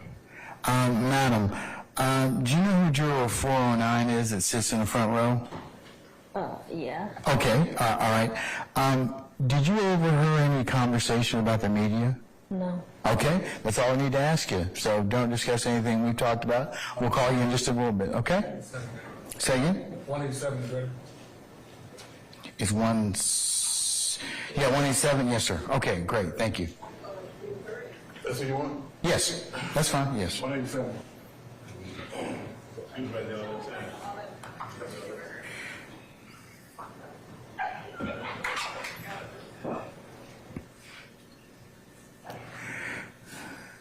All right, Juror 187, come on up and have a seat in the witness chair, please, for me. All right. Juror 187, madam, do you know who Juror 409 is that sits in the front row? No, I don't. Okay, the lady that sits right in that last chair over here. Do you know her? No, like when we're coming in, jurors sit usually in their seats they've claimed. No. Okay. All right. Did you overhear any discussion about the media at all? Okay. That's all I need to ask you. Okay. Step back in your headquarters. Don't discuss anything we talked about. I'll call you back out in just a minute. Okay. All right. All right. Thank you so much. 204, Sergeant Ingram. I should say 213, please. 213. Thank you. 213? Yes.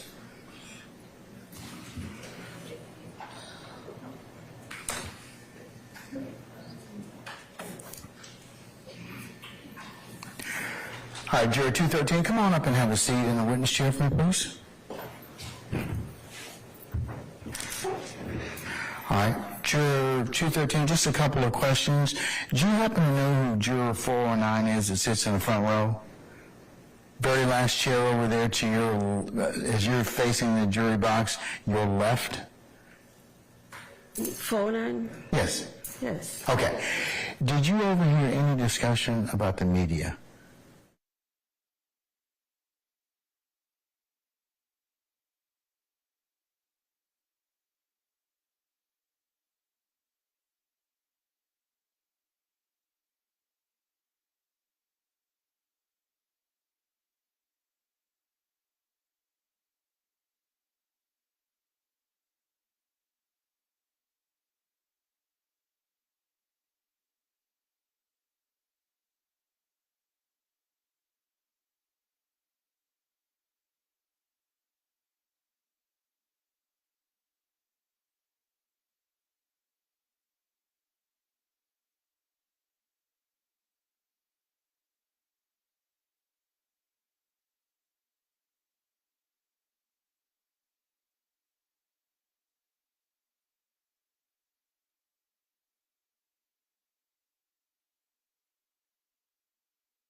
15 minutes. All right, I'm going to put a pin in for today. Okay? All right, counsel, so we'll continue. I'll call our jurors back out, and we'll continue with Officer Henry's examination tomorrow.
Okay. Just for planning purposes tomorrow, for all counsel, I think that it would be conceivable that we just plan on finishing Officer Henry, because that's about all the time we'll have in the morning, because the court's got some other unrelated business, and I told you all it would be concluding around the noontime hour. So I think it will probably just be that. So you can kind of figure out for Friday, we'll have a half day that starts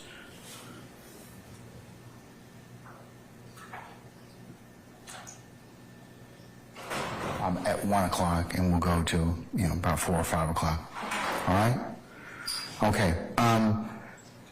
You can hold your ministerial inquiries or anything like that. I'll go ahead and call our jurors out. We'll dismiss them. I'll dismiss them formally for the evening, and then we can, if there's anything else we need to cover, I'll do so at that point in time. Okay? And I'll tell our jurors to probably report tomorrow morning. I'm going to tell them to report at about 1000 hours, and we'll get started somewhere between 10 and 10:30, and then we'll finish with Officer Henry, and I think that'll be our day tomorrow, okay? Thank you. All right. Any further inquiry at this point in time? Okay, but you can re-inquire once we're finished. All right, can you call for our jurors, Sergeant Ingram, please?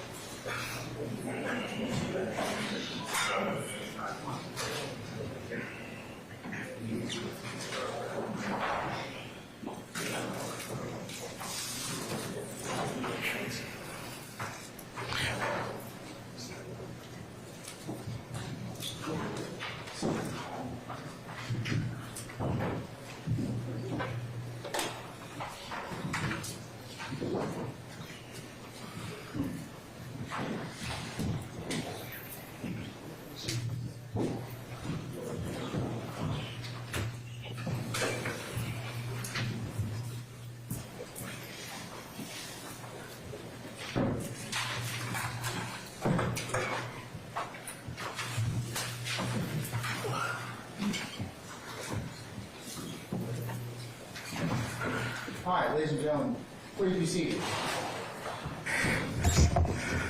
All right, members of the jury. Since it is almost the witching hour, time for you to leave for the day, I think it might be in a good stopping point at this point in time. So we'll resume with the examination of our current witness tomorrow. I'm going to ask you to report for 1,000 hours, and then we'll get started sometime between 10 and 10:30. It's going to be a very short work day. Once we complete the examination of that particular witness, we will conclude for the day. You'll get the afternoon to, as I promised earlier, to take care of any other appointments or any things you need to do. And then Friday, it is the court's intention for you to have the morning off and for you to report for 12:30 so we can start at 1 o'clock. So that's our next couple of days worth of work and instructions, okay? Let me remind you of your constant and all following ad nauseum admonitions, okay? Remember, do not discuss the matter amongst yourselves. Do not let anybody discuss it in your presence. If anybody tries to contact you, send you a note, anything such as that, I would need to know about that. It is very, very important that you only consider what is presented in the four walls of this courtroom. You're not authorized to consider anything else that would be from any outside sources, such as the news media or any other third parties or anything that would be inconsistent with the court's earlier directives to you. And remember, you're not supposed to go out and visit the scenes or any of the addresses that have been depicted or you've learned at this point in time. Don't take your notepads home. Leave them in your basket. Take your juror sticker for tomorrow morning and just put it back on when you come back inside the courthouse tomorrow morning for your arrival at 1,000 hours. I'm going to go ahead and just ask you. Remember I told you that I recommend all of you come off of social media? Remember? Okay. I'm going to ask that you come off of any apps you have, like such as Facebook or Instagram or anything such as news feeds that you may get. And the reason being is for a couple things. One, they have algorithms in that pick up whatever it is, the location you're in, and the temptation is just really great. And I don't want you to be exposed to anything inadvertently. Okay, so I would ask that you do that. And you probably ask, well, I need to at least keep up with what's going on. Do that when you get home, but I would ask that that if you came off of the media apps or social media, you won't have that issue to deal with. There won't be anything that pops up on your feed or anything that may cause you to come in contact with anybody or any third party that is broadcasting about this trial. That is my concern for all of you, is I know that all of you are going to follow my directives and not listening to this case, but it's just too much of a temptation for people to kind of like, let me just recap of the case today on the AJC or 11 Live or Channel 2 or 46. I'm asking that you all just do that. Any apps, any news feeds, anything, come off of those. And remember, just be zealous about whenever you're watching any particular news, that you be mindful of the court's admonitions, okay? Because the other apps are like Instagram or Facebook, because, like I said, they have algorithms that ordinarily are tied, a lot of them to zip code and place.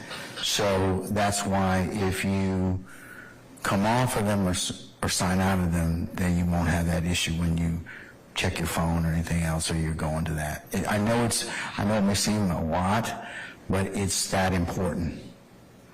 Okay, because we do not want you to be exposed to any third-party sources of information. Because remember, the only thing you can consider is what's lawfully presented in the four walls of this courtroom. You can't consider any outside sources. And remember, it would be a violation for you to talk amongst yourselves about anything else that you might have been heard or exposed to. And remember, I told you, that's how most people tell on themselves in terms of, well, hey, this is what I heard on such and such and such and such. So it's just, don't give yourself a temptation So I'm going to ask that you do that, okay? So I know it seems like a lot, but please go ahead and do that. It'll a further measure to make sure that we are having a fair trial, lawful trial, just trial as to all sides, okay? All right. What ministerial inquiry do you have of me, any members of our jury, other than whether I'm going to feed you? I'm working on it, okay? All right. Okay, anything else? All right, anybody have any questions of me? Say again? Not today. Not today, okay, all right. Are you running? There's always tomorrow, right? Okay. Are all of you okay with notepads? Anybody need some new notepad or anything like that? You about to run out? Okay, let me know. I know a lady. We got plenty of them, okay? So just remember that, or any writing utensils or anything such as that, please let us know. Are your headquarters sufficient? Yes. We still good with that? Yes. Okay, all right. Anything else that you want to complain about? Okay, I don't know if I can do anything about it anyways, but I'll give you that form. Okay, ladies and gentlemen, thank you again for your patience, and thank you for the patience that you've given us, and you're going to continue to give us. I can't underscore that enough to you. So unless you have any other questions of me, ladies and gentlemen, I'm going to excuse you for the evening, and I'll see you tomorrow at 10:00 hours for anticipated 10 to 10:30 start time, okay? All right, all rise.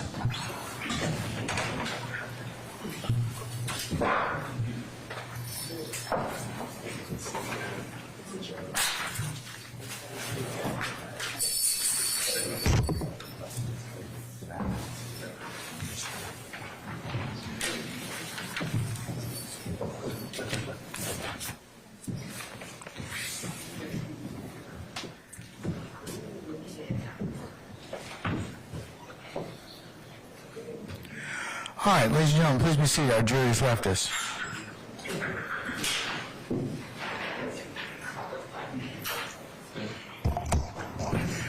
Okay, counsels, before you leave for the day, can I get somebody from your table to bring up these particular devices, the listening devices, as they have to be charged every night?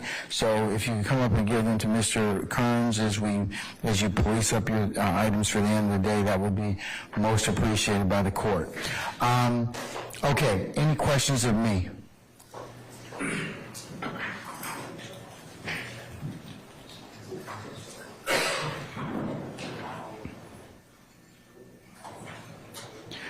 All right. So tomorrow we will just finish the test. Mr. Sharp, this is just for you, okay? Tomorrow we are going to finish the testimony of Officer Henry. That's it. No other witnesses will be called. What are your questions, sir? This was more than asked me to ask. Oh, you're such a... Oh, that's low down, man. That is low down. What did she ask you? What time? I think she was listening. 10:00 out. Just make sure you're in pocket by 10. Please make sure you're in pocket by 10:00 hours, 10 o'clock, and we'll get started between 10 and 10:30. Okay? Absolutely. All right, no problem. Mr. Steele, anything, sir? Yes, sir. Okay. Your Honor, and I'll have a question. Your Honor, the court granted a certificate of review. I believe that the denial that you entered on the 27th day of November, 2023, to the plea and bar general in your motion to dismiss, failure to assert essential elements is directly appealable, but just in an abundance of caution, your Honor, the court also grants a certificate of review. No. I would not. I only want to try the case once if I can help it. If you have a direct appeal, then I can't stop you from doing that, but I'm not going to grant a discretionary certificate. With all due respect to you, sir, okay? Okay. All right. Anything else? No. Okay. All right. Anybody else have any other inquiry or question of the court? Okay. Unless there's anything else, then if you all could please give me your listening device, the receiver or the listening devices before you go. I'll see you tomorrow morning at 10:00 hours, okay? All right, we're in recess.